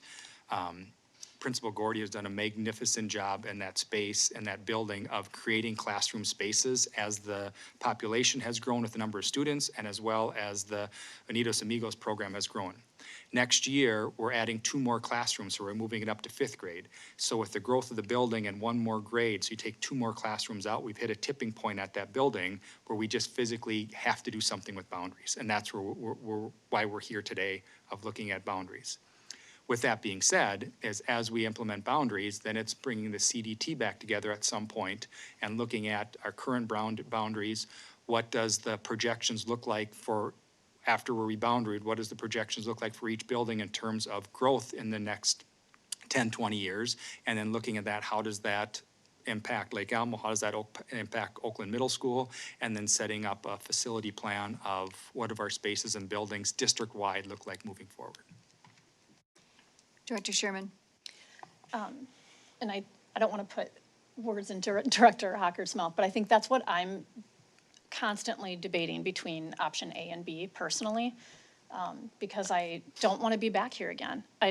Talking about boundary changes and what I heard attending the listening sessions was less about a specific program, but more about it's your job, school board and administration, to find a permanent solution. Stop kicking the can down the road, look at the demographics that we have and that we've had for years, and start welcoming us as close to where we are that will naturally support a school. mean, I heard that over and over. Find a permanent solution, find a permanent solution. So none of this is ideal for me, none of it. I hate moving anyone, especially when I know that we've had years where this problem, and not the people necessarily here, but people in general, in the district leadership and boards, have known this problem was coming. And it's now gotten to a point where I feel like this resets the clock to probably where past boards were. And now the clock is ticking on this board to solve the problem. And I'm committed to doing that. I'm committed to looking at all options, and we need to do that immediately, because I don't want to be looking at more families in 3 to 5 years saying, we still don't have an answer for you. And I guess lastly, I just really want people, to think about, this building can be a part of some kind of conversation, but to say that it's free just isn't, nothing is free. We have transportation, we have the costs provided by our staff at this table. Staffing will run $540,000 to $600,000 annually, and transportation will be $250,000 to $375,000 annually. And then we also know that the survey from existing Amigos Unidos families, only 21% would remain in the program without transportation, and somewhere between 41 and 51 would remain in the program if we provided transportation. So my fear is that moving a program could actually destroy the program and not solve the problem, which is the growth in the south and the west of the district. I would hate to invest that money not actually solving the problem that we all need to solve. So, but I agree with you, Director Hocker. It's a battle between, do we want to be back here? And, planning to solve these problems for the long term takes time. And so that is the. Director Perbeni. Thank you, Chair Petrie. I agree with Director Sherman. I think we just had a sound bite here that we want kids to be in the neighborhood schools. So the question is, if we're looking at this school, who are we trying to put here? The claim of we have spaces. Are we trying to move all of Lake Elmo kids to this space? That's not a neighborhood school for Lake Elmo kids. That's number one. Number two, how does moving the dual immersion program to a different space increase the quality of the program? How does it solve any problem? So you're going to move a program where you have the majority of the native-speaking kids in that environment, move them to a different space, then you dilute that program with kids that don't speak the language. How is that a dual immersion program? So my question here is, please, can I finish? Thank you. How does that improve the quality? Because my understanding here was, the native kids are not even up to a certain percentage, but you want to move them and dilute the program with other people that don't speak the language. So why the obsession about that program? Again, like was rightly said, it's not part of what we talked about space when we, presented the levies. It was space and technology. So talking about the program here, to me, I think, I don't believe that we should continue to speak about just one program. If we're going to evaluate, then we need to evaluate all of our programs, not just that one program. The obsession is quite tiring. We need to move on and talk about things that are possible. Thirdly, I think the piecemeal, like Director Sherman said, for a district as rich as Stillwater, truthfully, it's a bit embarrassing that all we're doing is, and I'm not talking about you, I'm just speaking in general, it's a bit embarrassing that all we talk about is piecemeals, moving these kids around. And she's right. What is a permanent solution? It's not as if we didn't know. We knew that this was coming, and we didn't do anything about it. Then we're going to come back, and I don't agree with any one of the decisions or the options here. I also don't see it as a solution. We're going to be back here in a couple of years, and now we're going to be fighting to move Lake Elmo families again. Because guess what? They're probably the only ones that nobody will be able to fight for. Let's move them again. But what is the solution? That building will not sustain anything. What is a permanent solution for our district, for the children in this district? It's not anybody's building. The building belongs to the schools. It belongs to the district. It belongs to the community. So, you guys have done a really good job in the interim, but on a permanent basis, what is the permanent solution? That's, for me, that's the most important thing. I don't think you're ever going to get a permanent solution because housing and where students live come and go. I went to school here as a kid when, and back then it was junior highs, and I went to Lily Lake. My parents lived in Croywood, so, you know, Lily Lake was half a mile. I used to walk to elementary school. When I was a kid, I was the only one in 7th grade to go to Stillwater Junior High. At that time, Croywood was boundaried to Oakland. So just where the population kind of shook out, where half the kids go to Stillwater, half the kids go to Oakland, Croywood was an Oakland boundary.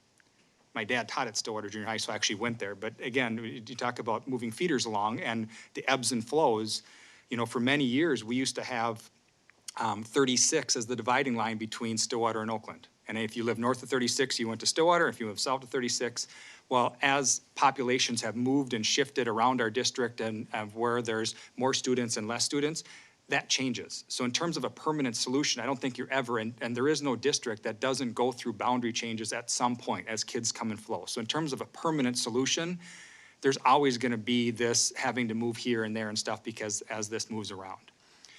I think what you're getting towards is looking at Lake Elmo specifically, looking at Oakland Middle School specifically, and the growth in those two areas that's the CDT conversation is kind of the next step of looking at that and saying, okay, let's look at our projections 5, 10, 15, 20, 50 years out if we can. And how do we create spaces? Where do we think our buildings should be so that we can minimize these changes moving forward, knowing we're gonna have to have them at some point no matter what, but try to minimize them as best we can.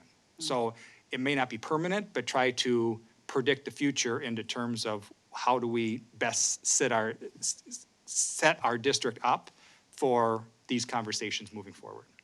Thank you. Director Vadova. I would like to move the question to, can I do that? We don't actually have a question on the Oh, I table thought- right now. This okay. is we're going to discussion? just discuss right now. And then at the next meeting, we will be acting on this.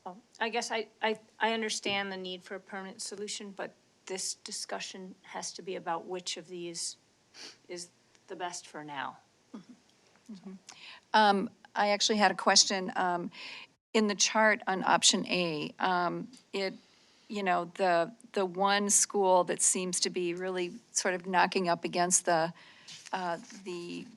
limit of the building is Anderson with 97% occupancy after option A is implemented.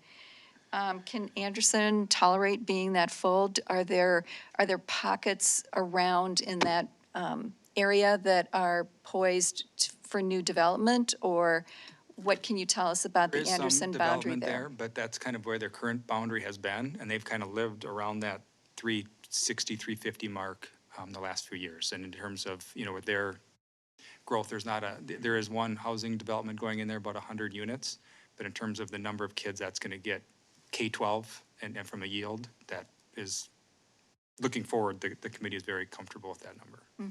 Okay, all right. Director Sherman? Yeah, just on the transportation side for the, because we did want to listen to the community feedback, and I know the boundary committee put forward grandfathering. I do just want to have the transportation part evaluated, because I desperately want to do it, because it's the right thing to do, but I do worry we obviously have a transportation situation going on right now, and how is that going to impact the entire district's transportation? And maybe there's some, I don't know what it would be, I'm not a transportation person, but maybe to involve our transportation coordinator sooner rather than later in looking at the viability of that grandfathering. I don't know, that just came to, that was a discussion point. Okay, anything else on this topic? If not, we'll move on. Oh, I'm sorry, Director Kelsenberg. Director Sherman asked half of my question. So the kids that are getting grandfathered in, those 5th and 8th graders, might have siblings that are younger than them. So they're gonna be split up unless those siblings wanna stay together. And that's part of that transportation question too. You might have 2 buses going there, going to 2 different schools, right? So from a neighborhood standpoint, you know, if you have multiple kids and one's a fifth grader, so your fifth grader would be grandfathered into the school they're in. Let's say you have a first grader, your first grader would not. So they would have to apply to go back in. Okay. So there would be a chance that your fifth grader can have the opportunity to stay where they're at, but the first grader does not. Okay. And then in terms of, let's say they both happen to get back in, your fifth grader gets transportation, but the first grader would not. Okay. Okay, great. We will then move on to the next report, which is course change proposals. Dr. Drexler Booth.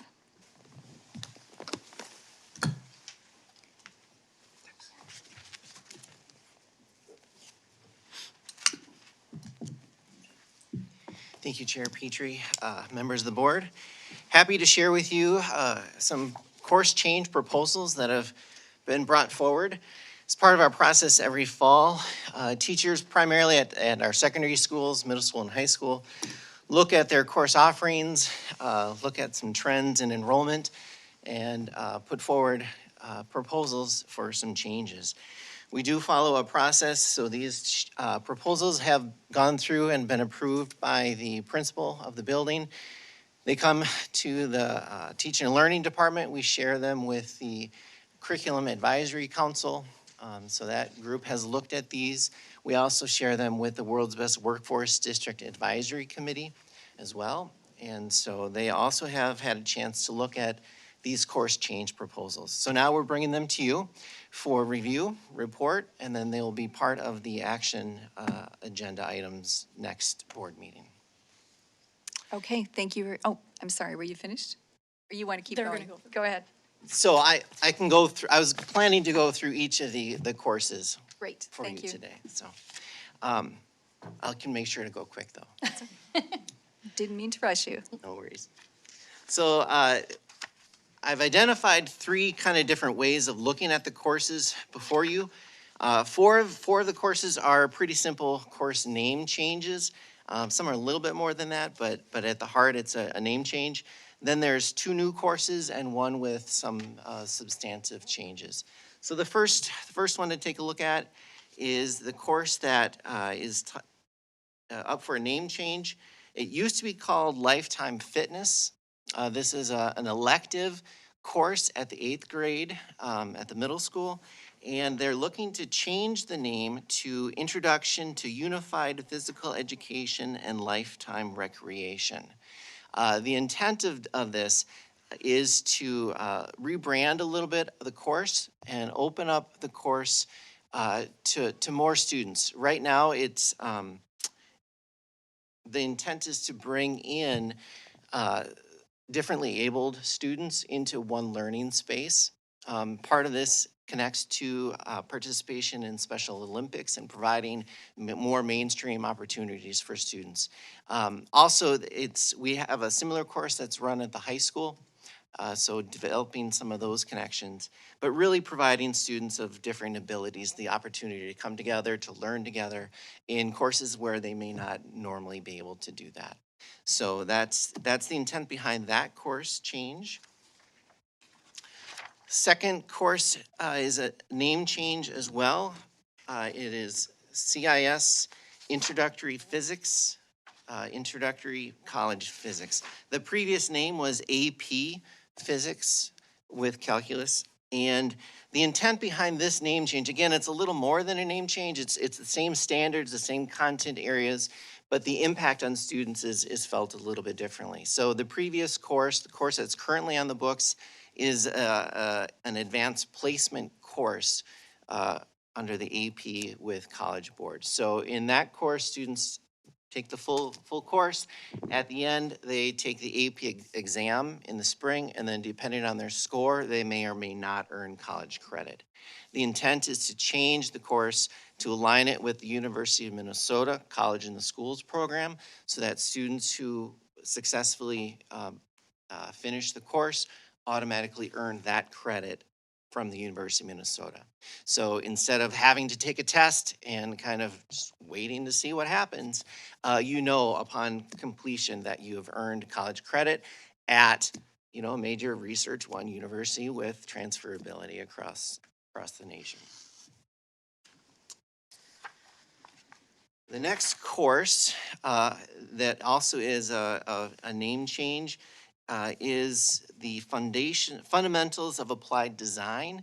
This used to be called, or is currently called, Foundations of Art. This also is a change that aligns a little bit better with articulated course credit through Century College. So again, that's an opportunity for students to earn, post-high school credit at a university, at Century College. So again, maintaining much of the same course, but name change and that articulation is important. And a fourth name change, probably the easiest name change on here is that's a longer name though. The current course is CIS, College and Schools, Human Anatomy and Physiology. And as I understand it, the university has changed the name of the course, so we're changing the name to follow suit. The new title of the course is CIS, Human Physiology, Technology, and Medical Devices. Moving on to more substantive changes, you'll see in front of you the previous course is Physical Science 6, and we will be refining that course to be Earth Science 6. This is in alignment with the new science standards, which have flip-flopped the content requirements at 6th grade and 8th grade. So currently, 8th grade students are learning earth science, and 6th grade are learning physical science. The new standards require that to be changed. And the implementation date of the new MCA science exam is the 24-25 school year. And that exam in 8th grade encompasses 3 years worth of learning. So we want to make sure that those students next year, those 6th grade students who, when they become 8th graders, have had all 3 content strands, 7th grade being life science. So we want to make sure that we're able to be proactive and make sure that happens. What that means for us is for 2 years, the same content strand will be taught at the middle school, both in 6th grade and 8th grade. That is taking a lot of time and energy for our staff as well, as they're thinking about how do we address and teach our current students, but also be planning forward for that fairly significant change. I'll say our 8th grade teachers are very supportive and helpful in this process.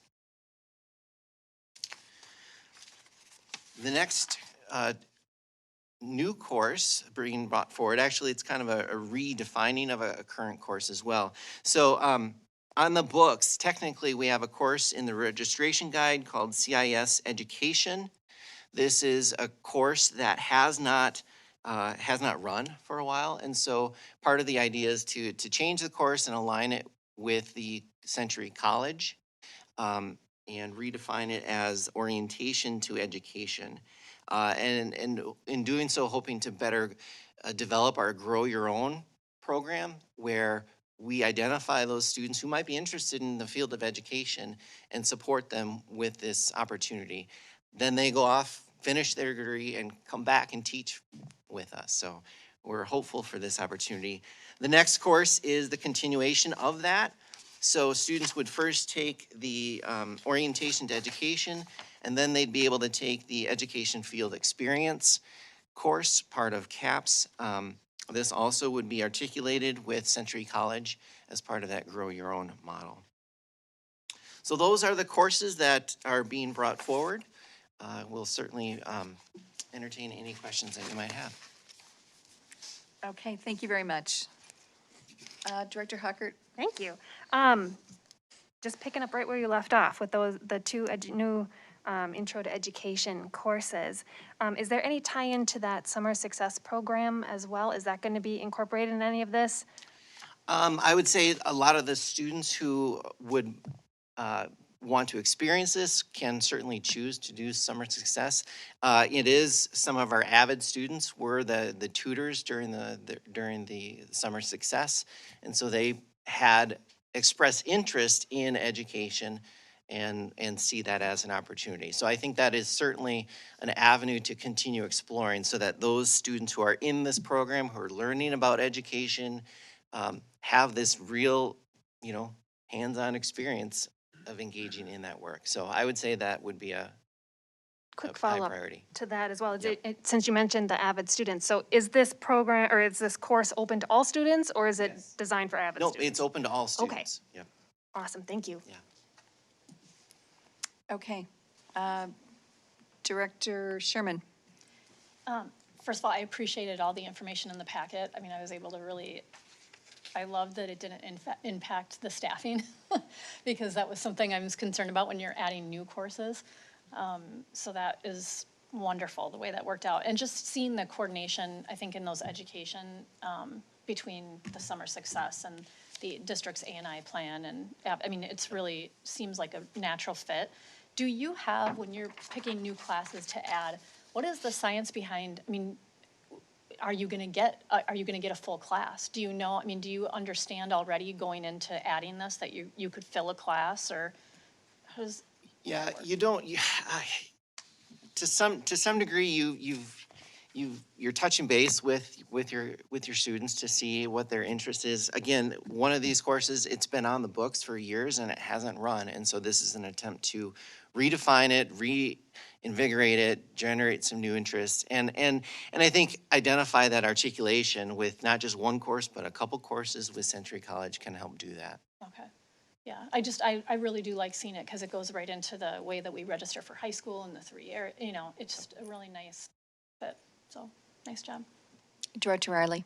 Speaking of that course, that the CIS, the teaching one, that hasn't run, that Century just was not, kind of dropped it because of low interest levels. Even when the students came forward after they were participating in summer success or teaching, a lot of those kids came out of that program wanting to be doctors. They didn't want to come out to be teachers, so it'll be interesting where this goes. I do have concerns about these classes and the curriculum, and the board is charged with overseeing textbooks, and I don't know what this curriculum is. So I struggle being okay with this moving forward when I have not been able to see them. I kind of tried to look for the CAPS curriculum. I could not find it via internet, so I would love if you could share with me what this curriculum would be. I do have some concerns with the content of these being college classes, being taught in the high school and everywhere that we are going nationally with CRT and all the other topics. Just in some of these definitions, it kind of just piques my alertness a little to want to know more before I'm okay with allowing or voting in favor of allowing these through. I find it interesting on here. One of them is, students, we will see first exposure, opportunity, and achievement gaps that are in our systems, and will work with educators and community members to brainstorm ways to close the gaps.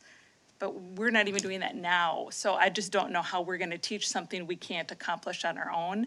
And so I do have concerns with these courses, the way that they're written. I would love some inside curriculum overviews so I could actually see what it is textbook-wise and such, if you could. Thank you.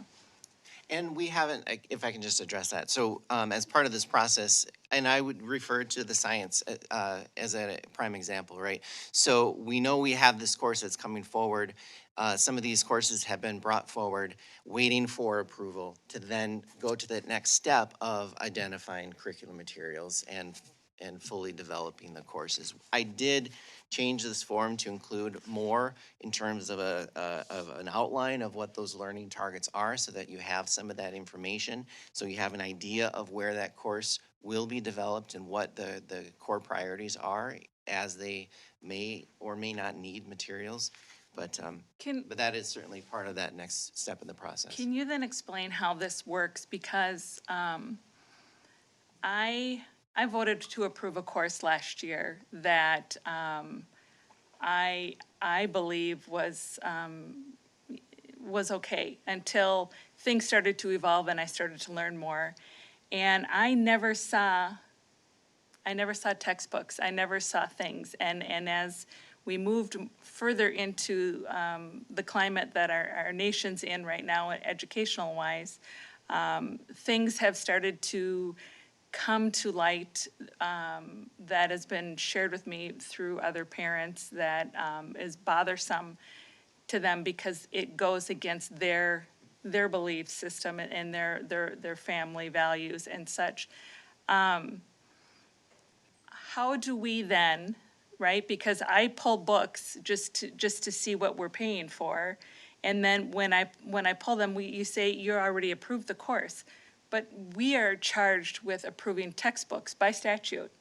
And so for me, I think something's, and then that goes into policy and the committee and the but that's not even on the books. You're doing policies you don't need to do right now when you probably should be focusing on really getting this piece figured out because the board is charged with, I mean, we have to answer to the community. And so I need to know before I can vote with solid confidence. Yeah. So do you want to just talk about the materials review and the teacher piece of it, and then I can touch on policy? Oh, just the step of what happens next in terms of the course development and choosing materials. Yeah, so like I said, from this point, then we continue working with the staff, identifying the materials that we need. So again, I highlight the science group because there's a fairly significant change there. One of the conversations we had is, do you need new materials to teach this, or specifically with those standards and that learning target, they're really focused on experiential learning and the phenomena based of science instruction, which doesn't necessarily lend itself to a textbook per se, but rather to more equipment and diagnostic tools and, to conduct science in the classrooms. So part of that next step of this process is identifying what are the materials and resources that we need to do this. And then as part of that process, though it does also go through a review through our Curriculum Advisory Council. And that does not come back before the board, though. This is the only thing that comes before the board, so we're actually asked to approve something we don't know anything about. So that's where I struggle. Something needs to flip, like there should be 2 steps or 2 phases to this process as we go forward. Yeah, so I'll just respond to that.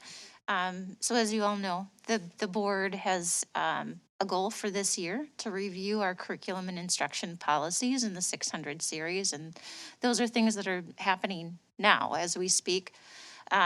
So this year on the agenda for our World's Best Workforce Advisory Committee, we will be reviewing those policies and presenting some recommendations to changes of our 600 series policies. One in particular, I can just say is on the agenda for our next advisory committee meeting is policy 601. It's exactly the policy I think you're referring to. And so that is in action right now, and we imagine that we will have some recommendations for updating these policies by the end of this academic year. So just in the next couple of months, I think that we will be ready to have some really good recommendations on how we can strengthen our curriculum policies and ensure that we have very transparent input. And I think that is what you're referring to, Director Riley, but that's on the agenda right now, and we recognize that's been a request too. Thank you. Yep. Director Perbini. Thank you, Chair Petrie. And Dr. Booth, thank you for the presentation. I think I'm very fortunate because I have kids in the middle school and I have kids in the high school. And one of the human anatomy classes and a couple of other AP classes my kids have taken, so I understand the information that you have in there. I've seen almost all of those, and so having kids, variation in all of those grades, and like you rightly said, the experiential learning, the science behind it, but not necessarily a textbook. I don't think I ever saw any correlation to CRT in any one of them. That I can confidently say. But apart from that, what are your plans for having more opportunities in terms of advanced classes for kids? The name change is quite important because that's similarity, like you rightly said, when schools say it's transfer classes, those are the first things they look at. When it's different, all of a sudden they're thinking the content is also different. So do you have plans of introducing more of those kinds of college classes, AP classes for kids? So again, they can just take those classes directly. You have a couple of U of M classes that I know my daughter took, so you don't have to take the AP exam. You take those classes in the high school. You can transfer those classes, when you go to college. Any plans for more of those kinds of classes? Yep, I would say that's part of our continuous improvement process in instructional review. So part of that is doing a program analysis of where we're at, what gaps might we have, what holes might we have, where do we see national trends and other local trends going in terms of some of those kinds of courses, what's even offered at the University of Minnesota or other universities. So that certainly is all part of the process within the formal review cycle. But then also there's opportunity. Again, some of these courses came outside of that process. So through a reflection of where we're at, and not necessarily led through a whole, 5-year process of analysis and development, but also looking at, hey, right now we see a gap, we see a hole that we can address, and it doesn't require a huge investment in order to do that. Right. So that's certainly an intentional part of our process. And to add to that, I think we all have to do our research. The Stillwater schools, in terms of AP classes and college classes, it's actually one of the top schools that offers all of these opportunities for kids. A lot of schools don't do that. The amount of AP classes and college classes we have for our children as compared to other schools is unbelievable. So all of these experience and opportunities, my husband and I have compared most of these opportunities. It's what we give our kids, the exposure we give our kids in this district is just unbelievable. And I think if we're not taking pride in that, we have a problem. The effort that is put in place to create those opportunities and learnings for our children and the exposure as compared to others is unbelievable. So we need to take pride in what we have. When we sit in here and we don't see what others do, then we demean or undermine the qualities that we have. It's an unfortunate thing. So thanks to both past administrations and to you guys for continuing the tradition. So thank you. Okay, any other questions or comments? Director Hockert. I just had one quick question. Going back to the CIS Introduction College Physics class, is that a class that's in alignment with University of Minnesota? Is that an actual course that aligns with that for actual credit, or is that just more of a general? It is the college level introductory to physics. Excellent. Just for transcript, then it's real easy transfer. It shows as a University of Minnesota course. Excellent. Good to know. Thank you. Okay, anything else? Thank you very much for that. We'll see you back at the next meeting, right? Okay. And now we're going to move on to the next item on our agenda, which is COVID-19 mitigation update. Okay. Superintendent Lansfeld. Yep, thank you, Chair Petrie and Board Directors. Dr. Cherry and I will be presenting this information tonight on some COVID updates. So it is time after our first quarter to reconsider our mask resolution, and we have had an uptick in COVID positive cases, so we would like to share this information tonight. Our priority is to keep students in school and learning. That has also been a statewide priority this year after the past year that we've had. So the data that we're looking at, it's current COVID case rates and trends, the vaccination availability, vaccination rates, and recommendations from our public health experts. And again, we want to keep students and staff safe. We want to keep the doors open to our schools, and we want to keep students in classrooms and learning. Okay, so just a little view of our dashboard. Wanted to provide some of these updates. You're used to seeing these slides in this format. When we've done these repeated updates on where we're at in terms of our safe learning plan and our response to the pandemic. So you'll note here that we are in that high range of community spread. We've been in the high range all year long. That's not new, but what we're seeing is a high that we've never really experienced this year. And so if you go on to the next slide, you'll really see what we're talking about here.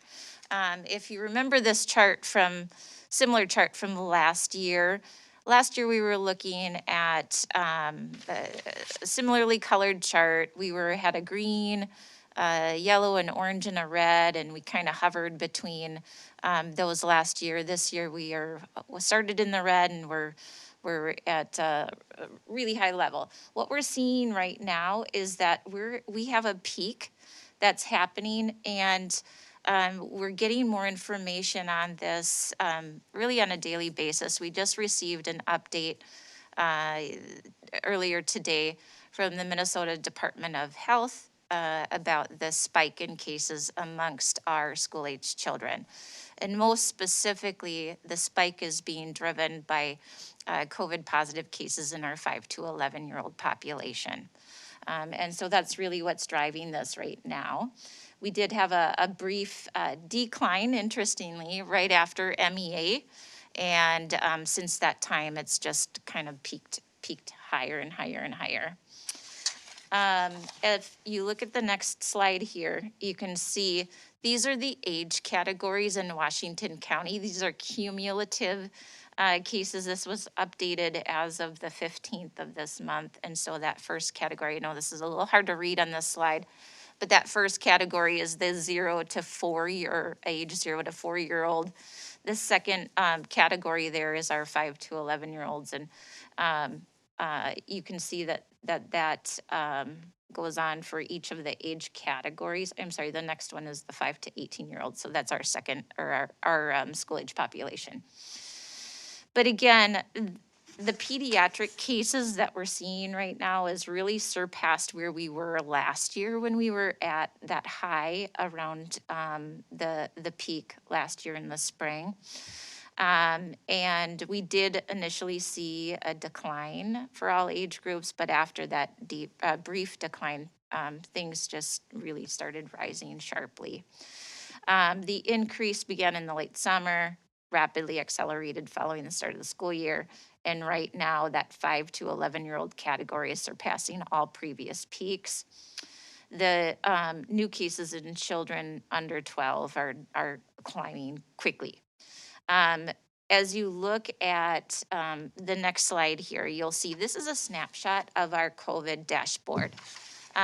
We are tracking the number of COVID positive cases in our schools on a weekly basis. And the information that you have here is the latest that we have updated as of last week.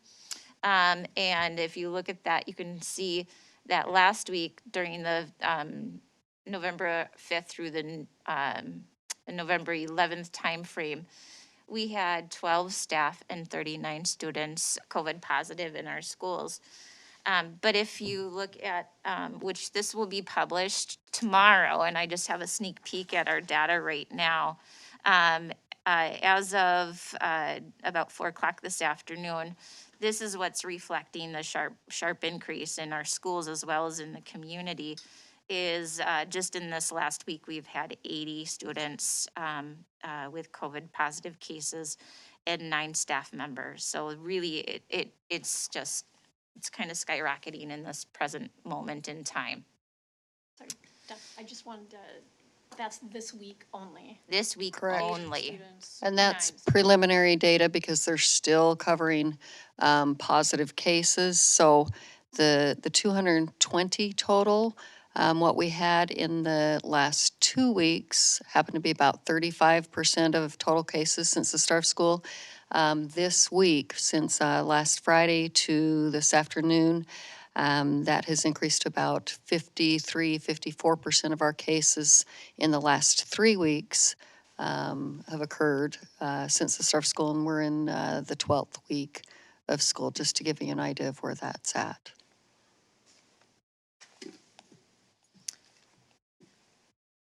The next slide that we have here showcases information that Washington County provides on vaccination rates in our community.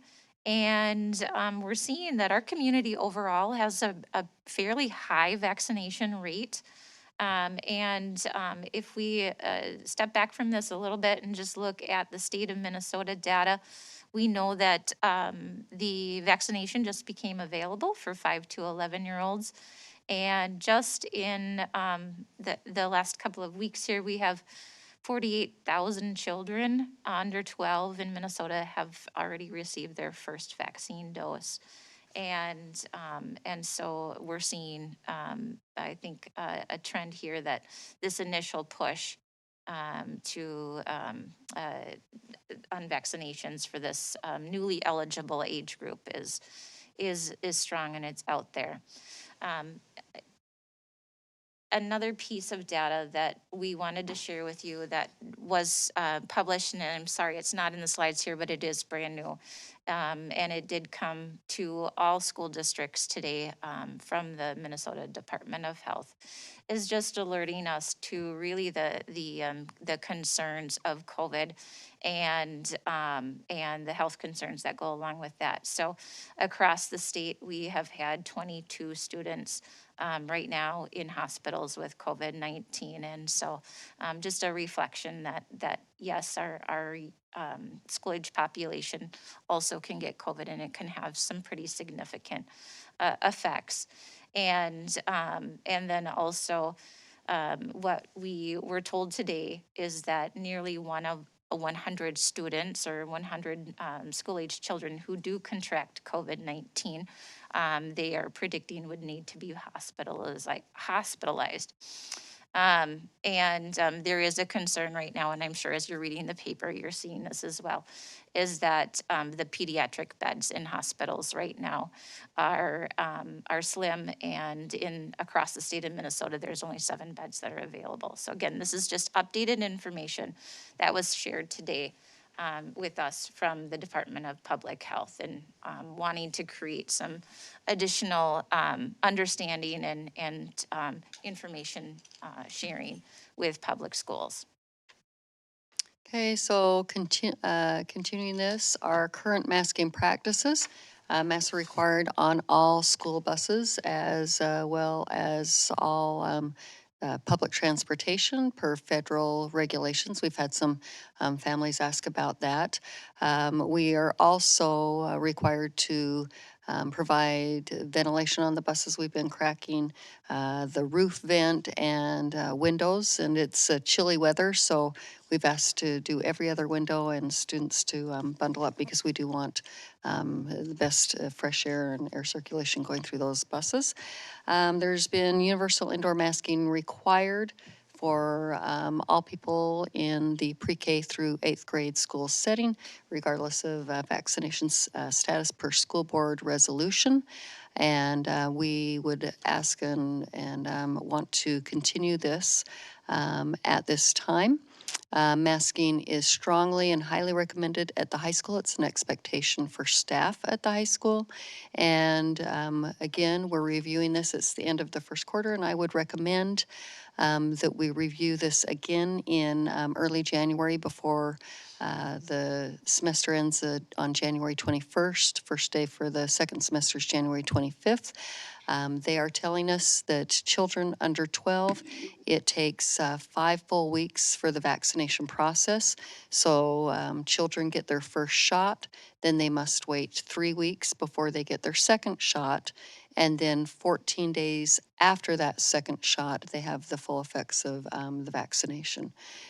Just to give all of our children and families that want to be vaccinated time to get an appointment. There's a lot of places for appointments, but it is busy. So we're thinking winter break. After that, one of the upcoming meetings would like to review the mask resolution again, but at this time would like to keep it status quo. The CDC is recommending the masking indoors when there's substantially high level of transmission within the community. And again, our priority is to keep kids in school and learning. And go back to the next slide. There we go. This is our quarantine and contact tracing chart. If you are vaccinated and wearing a mask, you do not need to quarantine. If you're vaccinated and not wearing a mask, you do not need to quarantine. You stay in school. If you are not vaccinated but wearing a mask, you get to stay in school. So there's motivation and incentives for those. But of course, if you're not vaccinated, not masks, you will need to quarantine when we're doing and completing the contact tracing. But this is great news that the vaccination for children under 12 is now available. We've been waiting for this time for a long time. Okay.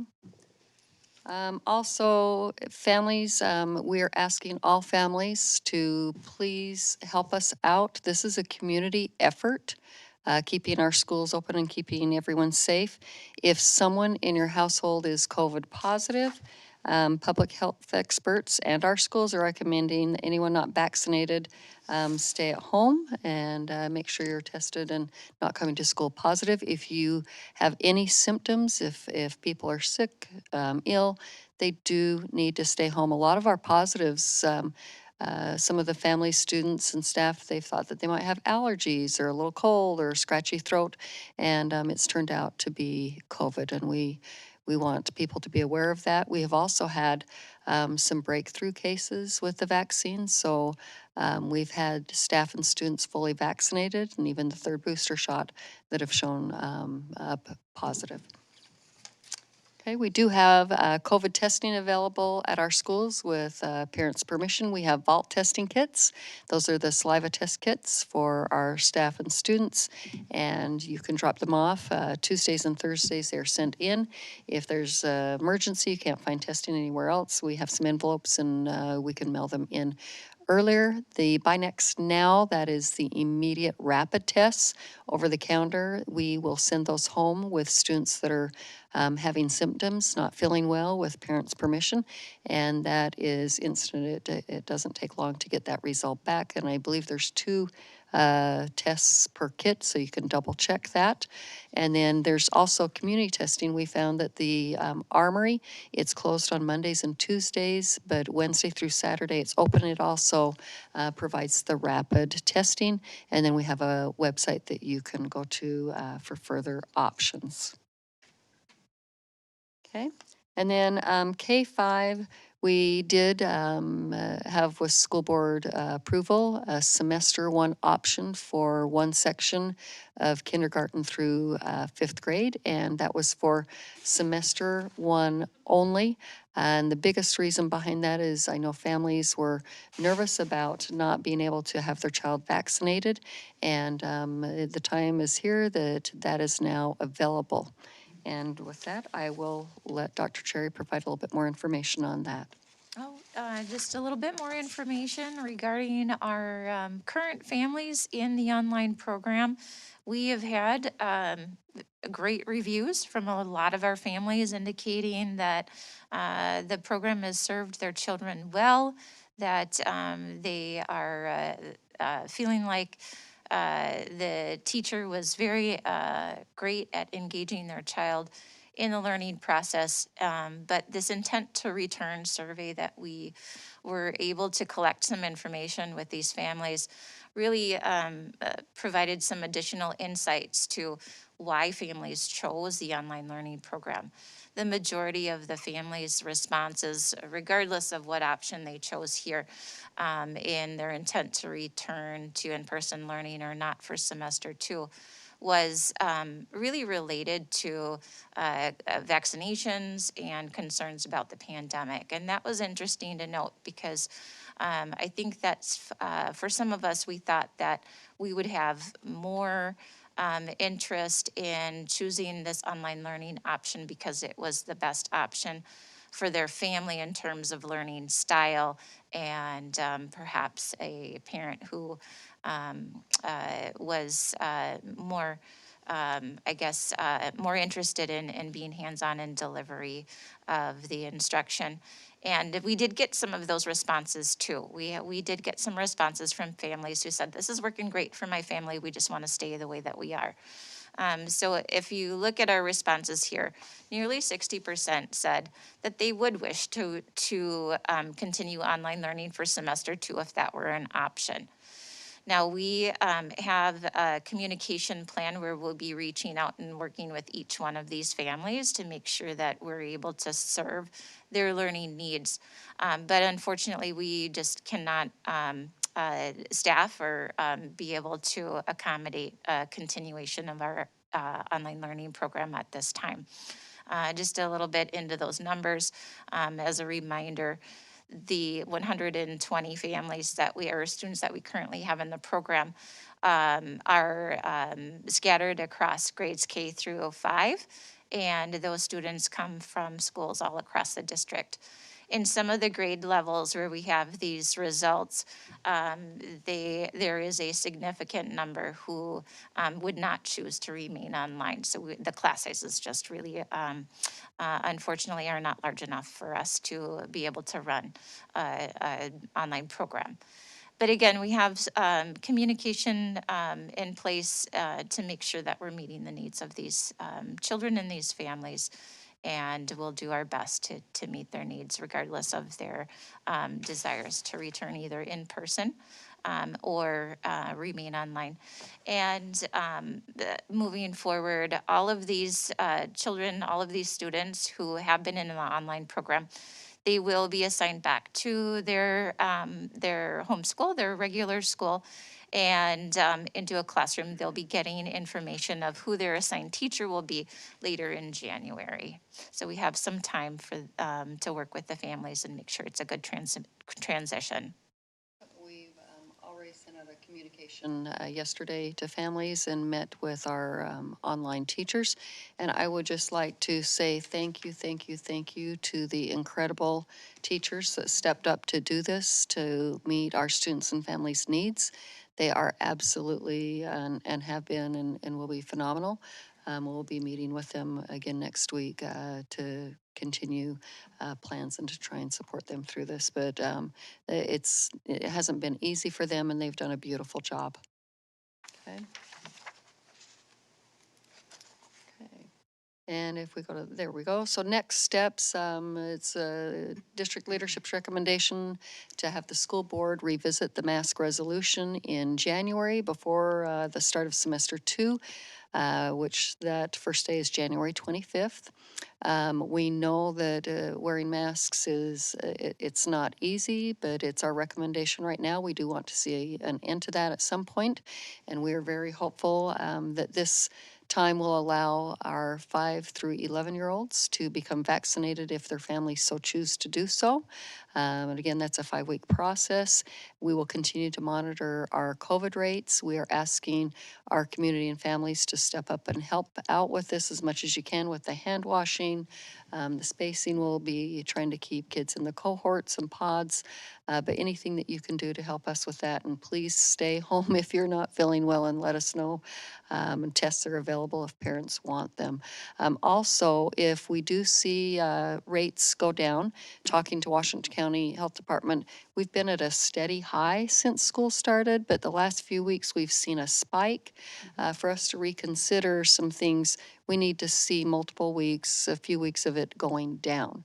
When it does, we would like to bring back our volunteers for academic purposes in our schools. We have missed our volunteers. We hope they've missed us, so we need their support, and we would like to reinstate and allow those field trips, especially at our elementary level. So that is on the docket. We hope to get back to some normalcy at some time, but right now we just have not seen anything like this, especially for our little ones, and hopefully we'll see this change after winter break. Okay, any questions? Okay, thank you for that presentation. Has the district considered setting up any sort of vaccination sites in the schools? We are looking into that. It would be after school and optional, so we're looking into that. Currently, there's about, I believe, 40 sites across the metro area within schools. So we'll find out more information and see what we can do. Okay, thank you. Director Hockert? Thank you. This past week, we've been getting some feedback from the community asking for expanding our mask mandate into the high school. And I see that that's not part of the recommendation here tonight, but I'm wondering if you guys could talk a little bit about the rationale for not including that, and kind of hopefully ease some fears, but also explain why we're not expanding into the high school at this time. The biggest surge, great question, the biggest surge is between the 5 through 11-year-olds, and they still have not had that opportunity to be fully vaccinated.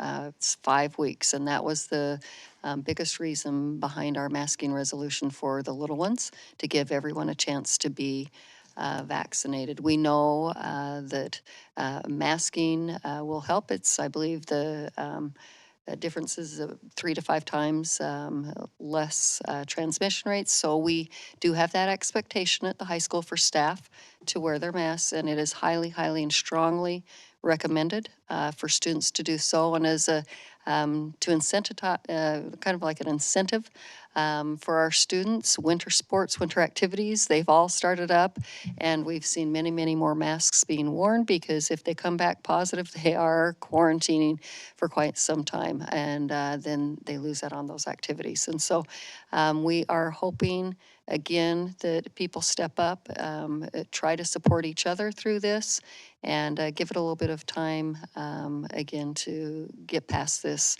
high range of positive cases that we've seen. Director Parbaney? Thank you, Chair Petrie, and thanks for the presentation, both of you. You know, truthfully, I thought by now our schools would have been a bit freer with all of this COVID situation, because that was my understanding when a lot of people didn't want to wear the mask. Oh, it doesn't do this. Oh, it doesn't do that. Now we can see the disruption for a lot of kids. For me, I think it's truly unfair because we talk about achievement gaps. We have a lot of kids that are home on quarantine because they caught COVID or were exposed to COVID. I get emails every day that my kids are exposed to COVID. Every day. That's an issue for me. And I'm sure for a lot of parents as well. And for me, it's extremely unfair because now the teachers are impacted. Our students are impacted. We have kids in the hospital. We didn't see that the first time with the variant that was there, but now we do see our kids in the hospital. We spoke right here, and we have people that were upset, people who talked down on those who wanted to protect. We're all supposed to be our neighbors or our brothers' keepers, right? And here we have children in the hospital, our kids in the hospital. We have families that have to keep their kids at home because they were exposed to those who probably refused to wear a mask, or families refused to support their children to wear masks at school. It's also disrupting in so many ways the possibility if care is not taken, regardless of whether you're vaccinated, they also break out cases. If you are positive when you're vaccinated, you still have to stay home. So it's still there. The exposure, the risk is still there for those that are vaccinated. So I am truly concerned from a public health point of view. It's our responsibility to protect all of our children, and I'll repeat it here again. I've said it before, and I'll say it again.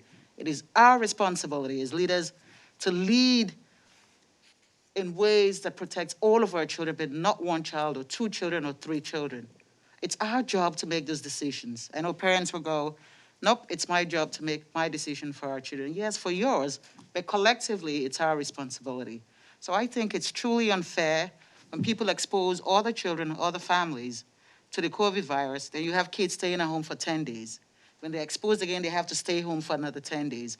This disrupts their educational opportunity, disrupts their educational abilities. I really think it's unfair. I really, really do think it's unfair. Teachers have to stay home, all in the name of not respecting public health pronouncements. And here we are, talking about COVID again. And the possibility if care is not taken, whether you're vaccinated or not, it could actually get to the height where we have to close schools. if care is not taken. We push to move our kids back in the classroom.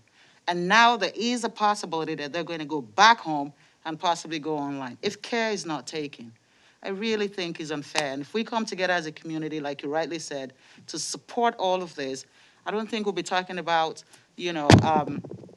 talking about kids being at home or teachers homesick.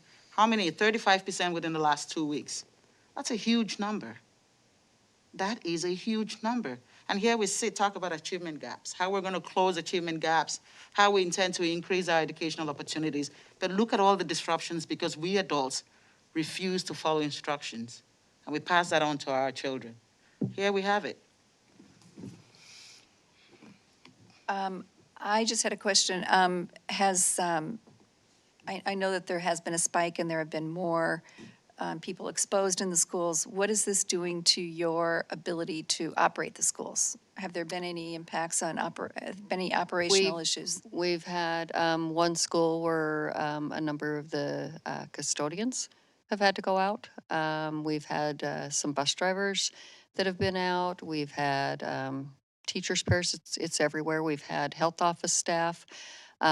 We did have a few weeks ago some nutrition staff out where we didn't have enough, and so we sent our leadership team over and we served lunch, and a lot of other teachers and other staff that had some prep time, they gave that up to help serve the students lunch, and we will continue to try to patch things where we can, but we are hearing from other districts as well. It's the operational ability that might shut a school down, but we are going to do everything we can to keep the schools open. I would like to add also that we are not in the same place that we were last year to be able to do distance learning.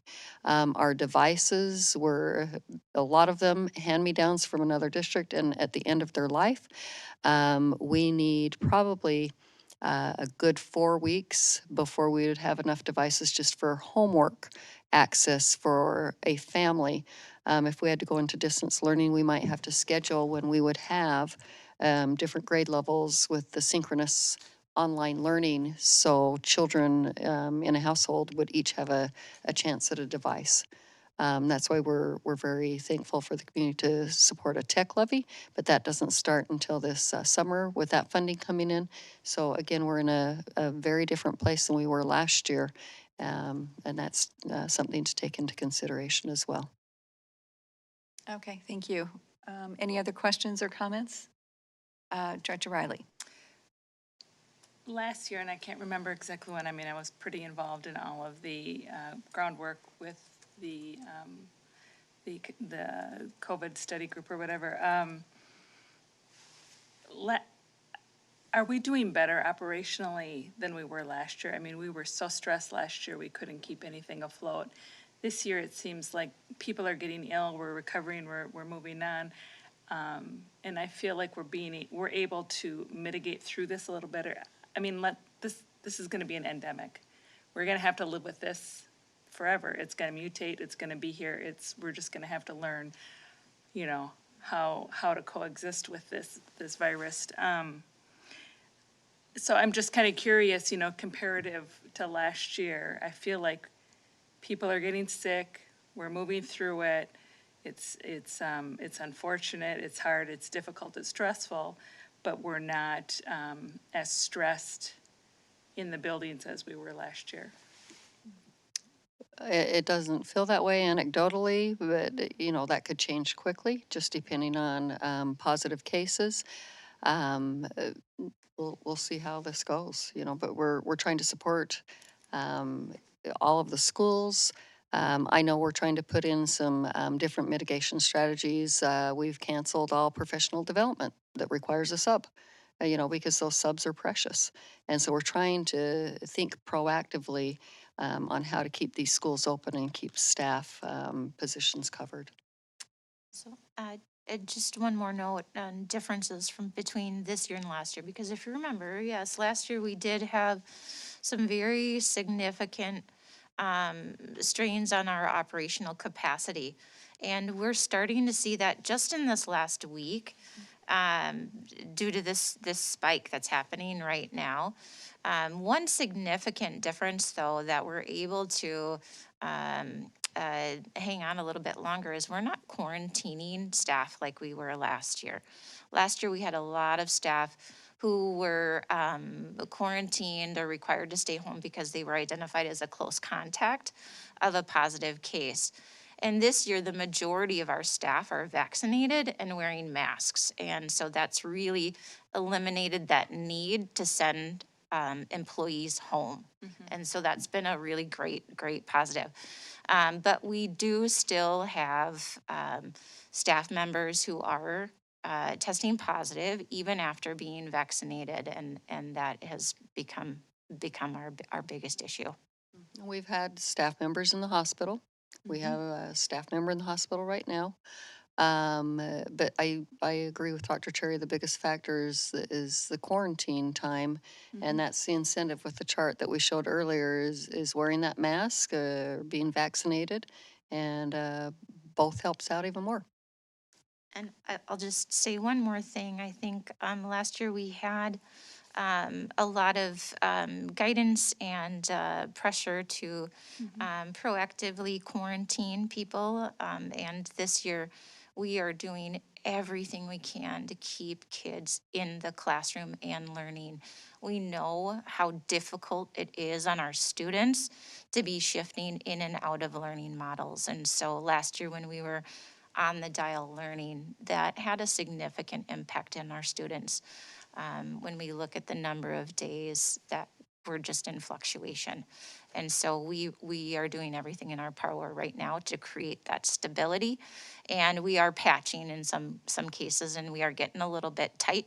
We're keeping a close eye on that, but that was really the impetus behind the communication that we sent out to families last night to let them know that we are seeing this surge and we do need to take some very significant measures as a community to keep our kids in school. Are substitute teachers as much of an issue this year as they were last? Yes. Yes. Okay. Yeah, I think we've had one day in the last month or so that we've been able to fill all the sub positions. We're short every day, and we have added permanent subs in our buildings. Director Hockert. Thank you. Kind of change course a little bit. I had a question about the online learning academy that's going to be coming to an end. I'm just curious, once those kids transition back into the schools, is that going to impact allocation with class sizes? Has that been looked at yet? I just remember conversations early on that there were some really high kind of borderline classes in some schools. So has that been tracked yet, or is that something you're looking at? Yep. So, yes, we have looked at that already, and that was actually a consideration in our decision and the recommendation to discontinue, is that we are able to accommodate all of those students back into their residence schools, their boundary schools, and we do have a few kind of tricky spots there where we're getting at the top of the board-approved range, and we may even be over that range in a couple of different classrooms. And so that's where we pull in some of the other supports that we have in place. So for example, we do have 3 of those teachers that are in the online learning program that would be returning to their home building. So being very strategic on where we place those teachers to ensure that our students are supported the way that we need to. Great, thank you. Yep. Okay. Any other questions or comments on that? Okay, we'll move on to the next item on the agenda, which is the first reading for policy 514, bullying prohibition. Dr. Cherry. Okay, thank you, Chair Petrie, board directors. This is our bullying prohibition policy, and not a whole lot of significant changes to this policy. This is one that the board reviews on an annual basis, and this was revised in 2020 and previous to that in 2019. So I think previous policy working groups have been keeping this one updated fairly regularly. We're just looking at this time at making some minor changes, such as moving the definitions from the end of the policy up to section 3, so that it is more in alignment with the formatting of how we have all other policies written.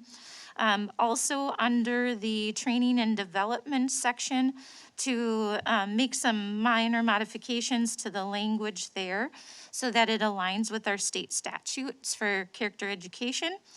And then finally, towards the end of the policy, in the policy review section, to modify that just a bit so that it matches our standard policy revision process, which would be that we're engaging the appropriate stakeholders in any recommendations for reviews of policies.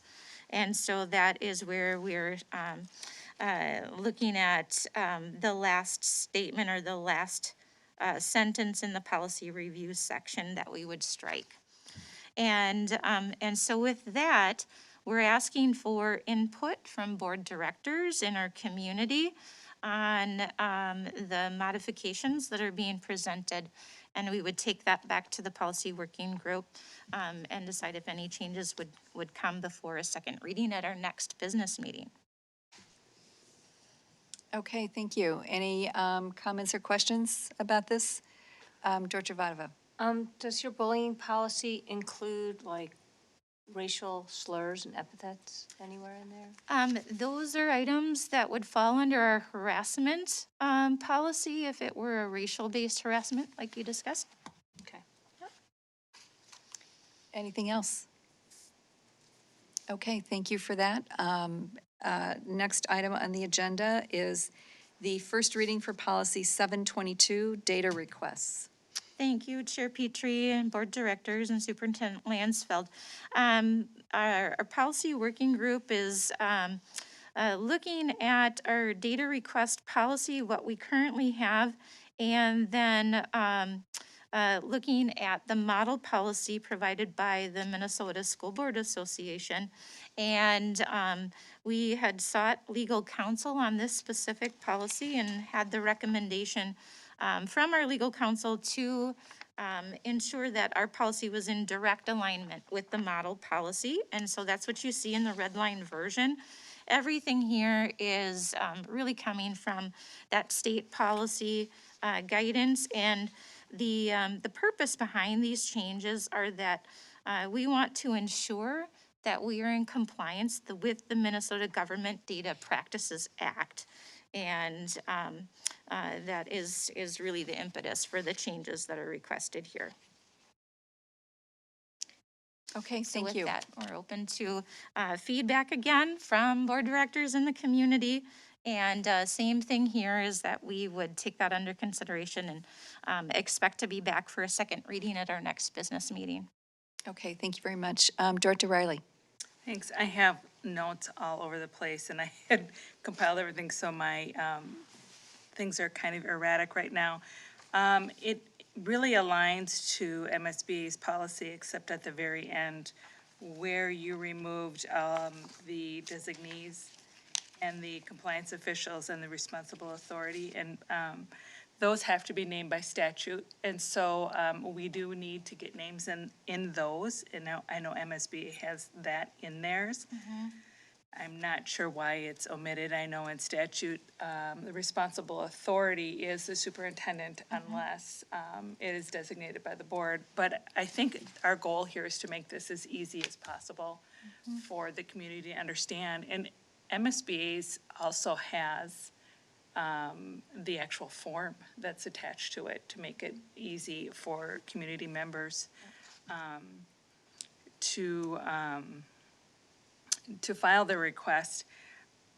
I mean, I have some of my concerns in here were, you know, the cost and how do you know ahead of time what something's gonna cost when you're doing summary data? How do you give community members the know-how or of what to expect? Another thing is must be for 5, you have on here, the school district is not required to respond to questions that are not about a particular data request or requests for data in general. And I know this was in a prior policy, but I'm not quite sure what that means. And so, I mean, I don't know that that is necessary to be in the policy. If I could get some definition on what exactly that means, like if I were to call up John and say, can you give me the data on this part or whatever? I mean, is that what that's referring to? I'm not sure. So, I have some other notes that I could probably send forward as well. That'd be great.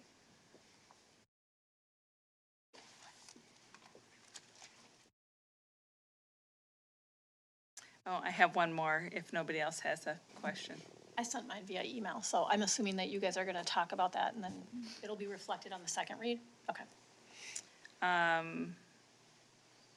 We're talking about the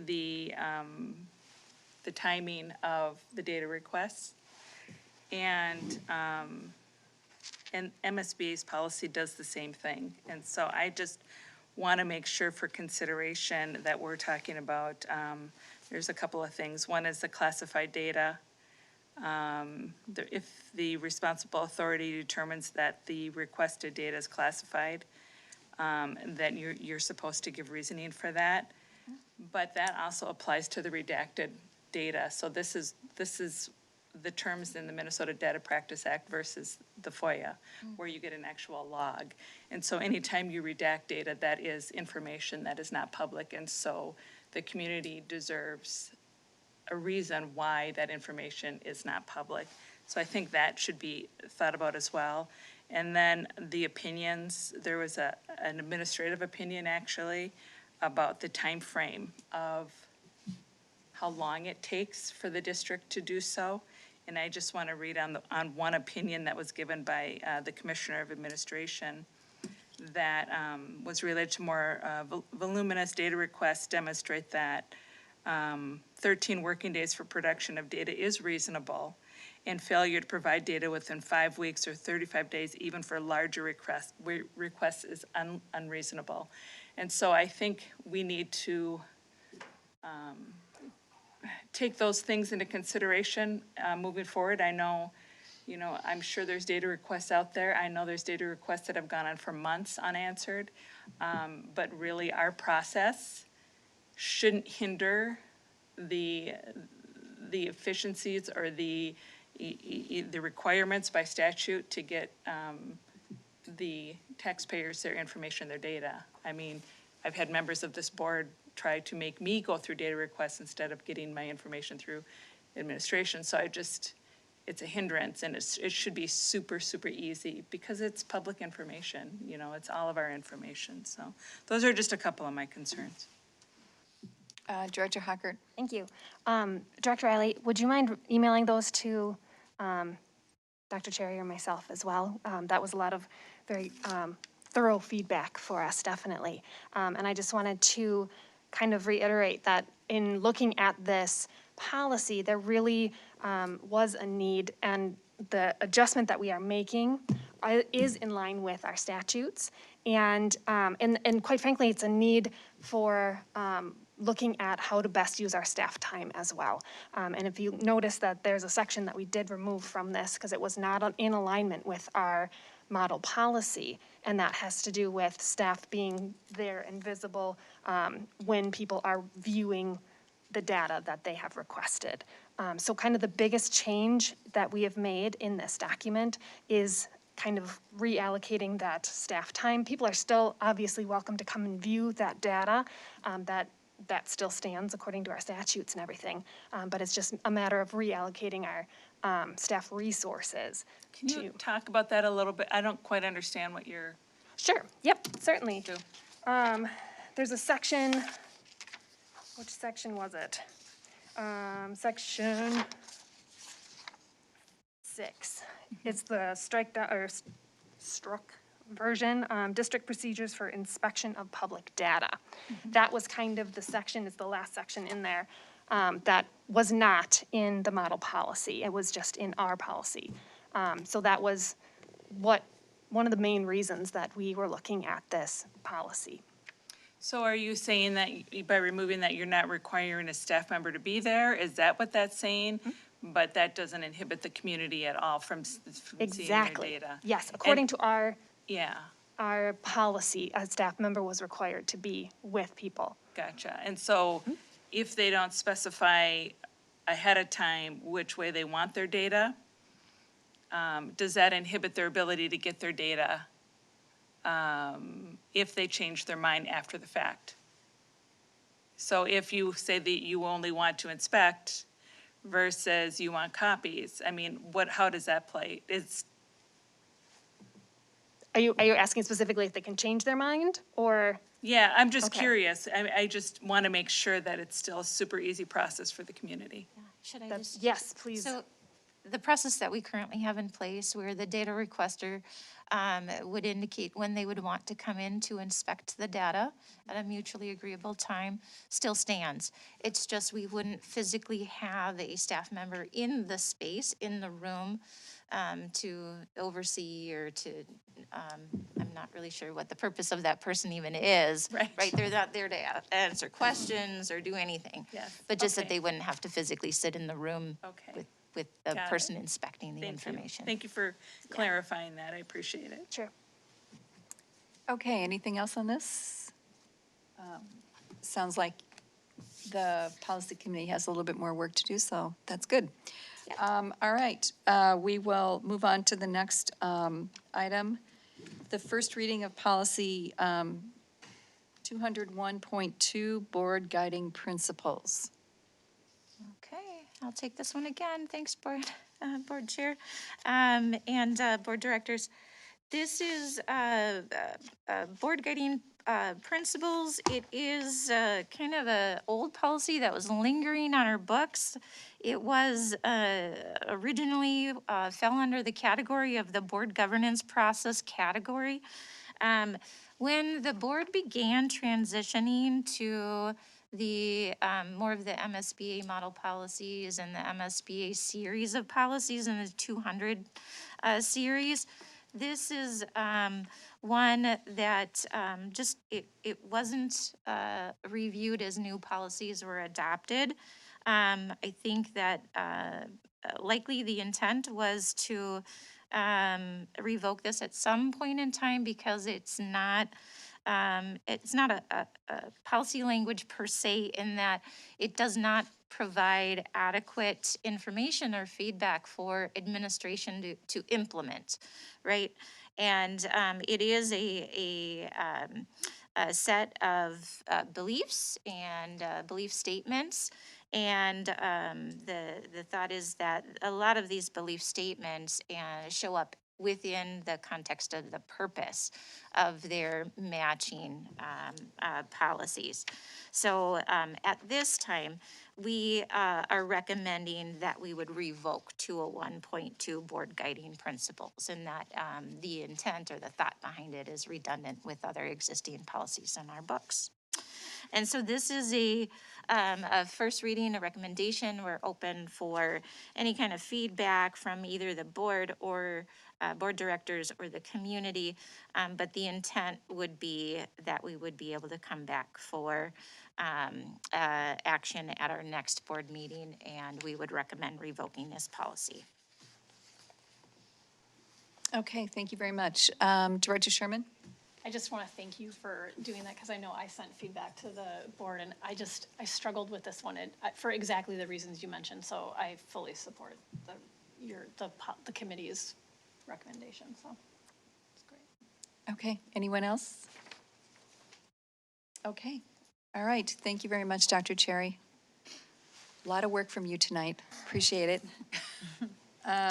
Okay, the next item on our agenda is open forum, and we have 3 speakers tonight. I need to read a little something here.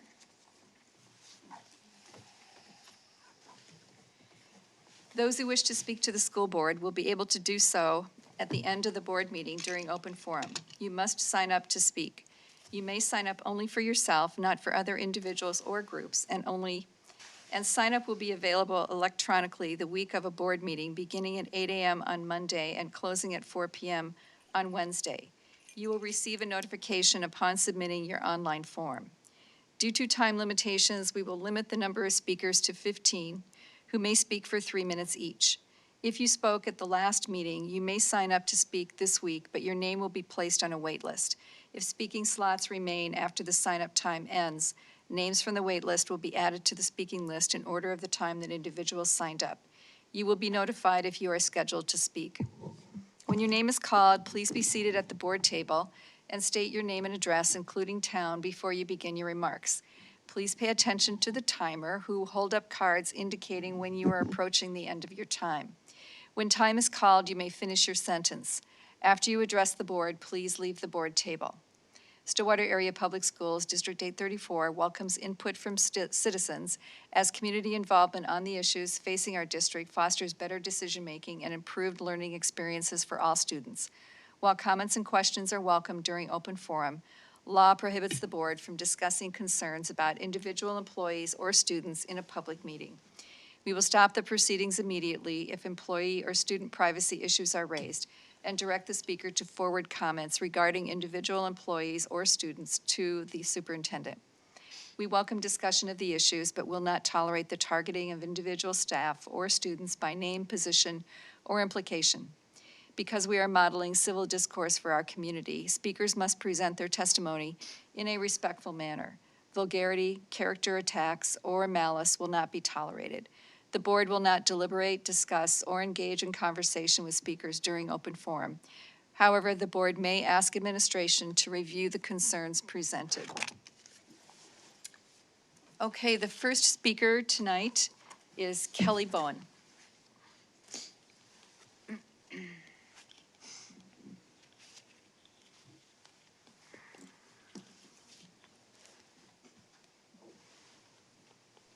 Yes, right there.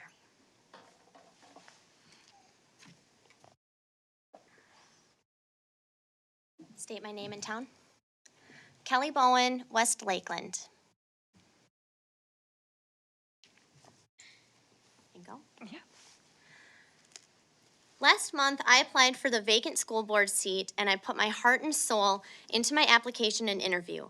I did a lot of soul searching before I applied, and I was completely honest in everything I submitted and said.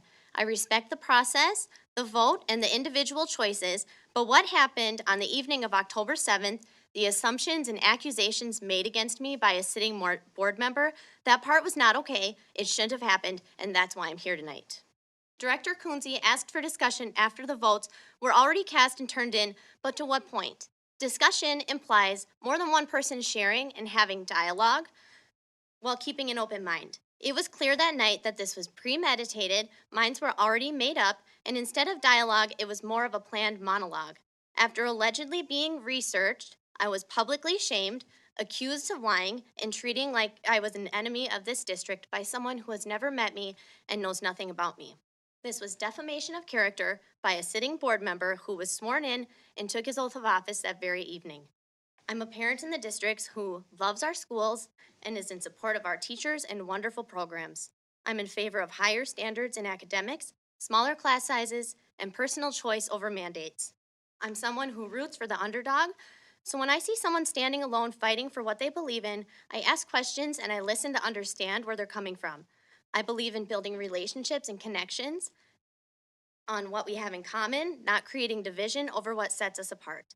And I understand that a board with only one voice or opinion is a scary thing, whether you agree with their viewpoints or not. I campaigned for every single union-endorsed board member sitting here tonight, signs and all. You felt deceived by my interview and application? No, I was the one who felt deceived. I thought that this was a fair and due process. I came in and excited to represent students first with the intention to serve, hoping that I could unify some of the division in our district because finding common ground is a strength of mine. I had no agenda except to come to the table with a fresh perspective from a parent point of view who right now has kids inside these walls. I'm passionate about making sure all voices in our community are heard and that everyone is treated with dignity and respect, regardless if I agree with them. And I can't say that I was afforded that same respect or dignity.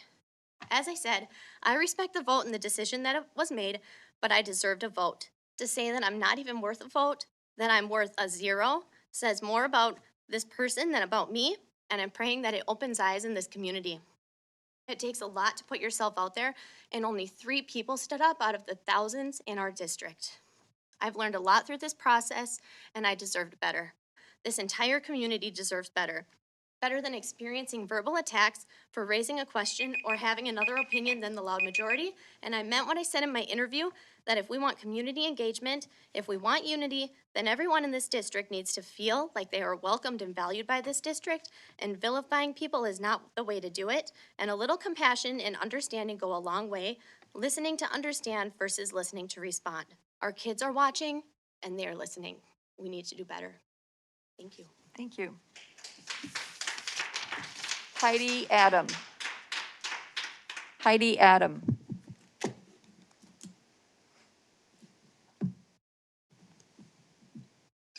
Is Heidi here tonight? Okay, next person on the list is Sandy Hayner.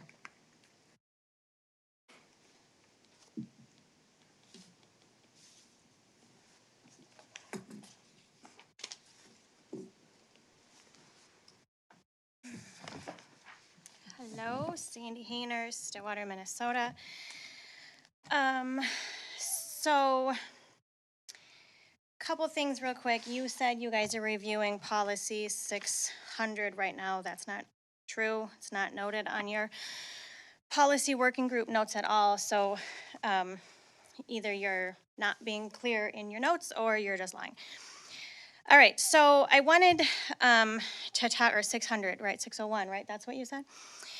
So I want to talk about open forum real quick, and then move on to this data practices business. But your knee-jerk reaction to place barriers around public voice at the board table is not only in violation of your actual current policy, while you say that you want to follow policies, and it's not even on your priority list either, at all, listed here.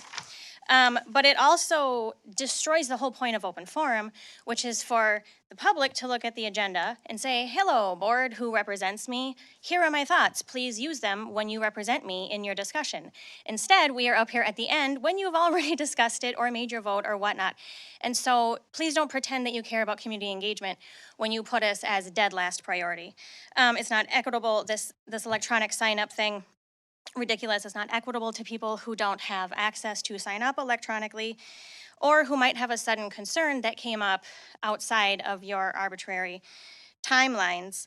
And not only that, you seem to pick and choose when you will allow the overflow speakers to show up versus when you do not.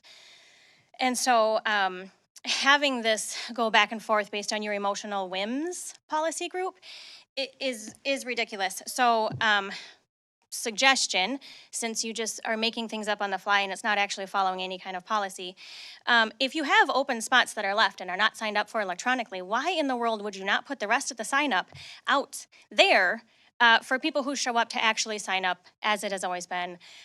Maybe you should ask speakers if they would like that. As far as your open forum policy, your data request, you say you want to be in compliance, but I'm not even sure if you read the statute, because all you look like you did was copy MSBA, like just copying someone else's work as opposed to being on the statute.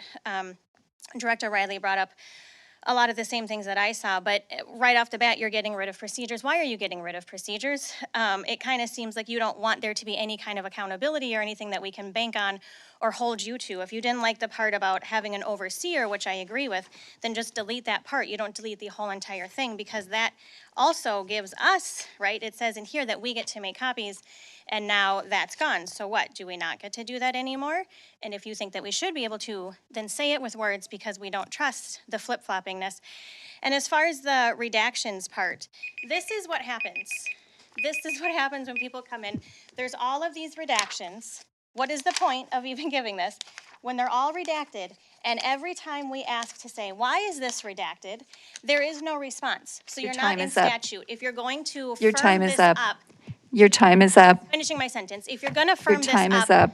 Then Your hold time is up. yourself to the standard. Thank you. Fix Your what time you're is not up. doing right. Thank you. You're welcome, Bev.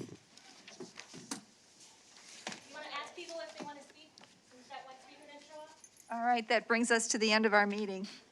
This meeting's adjourned.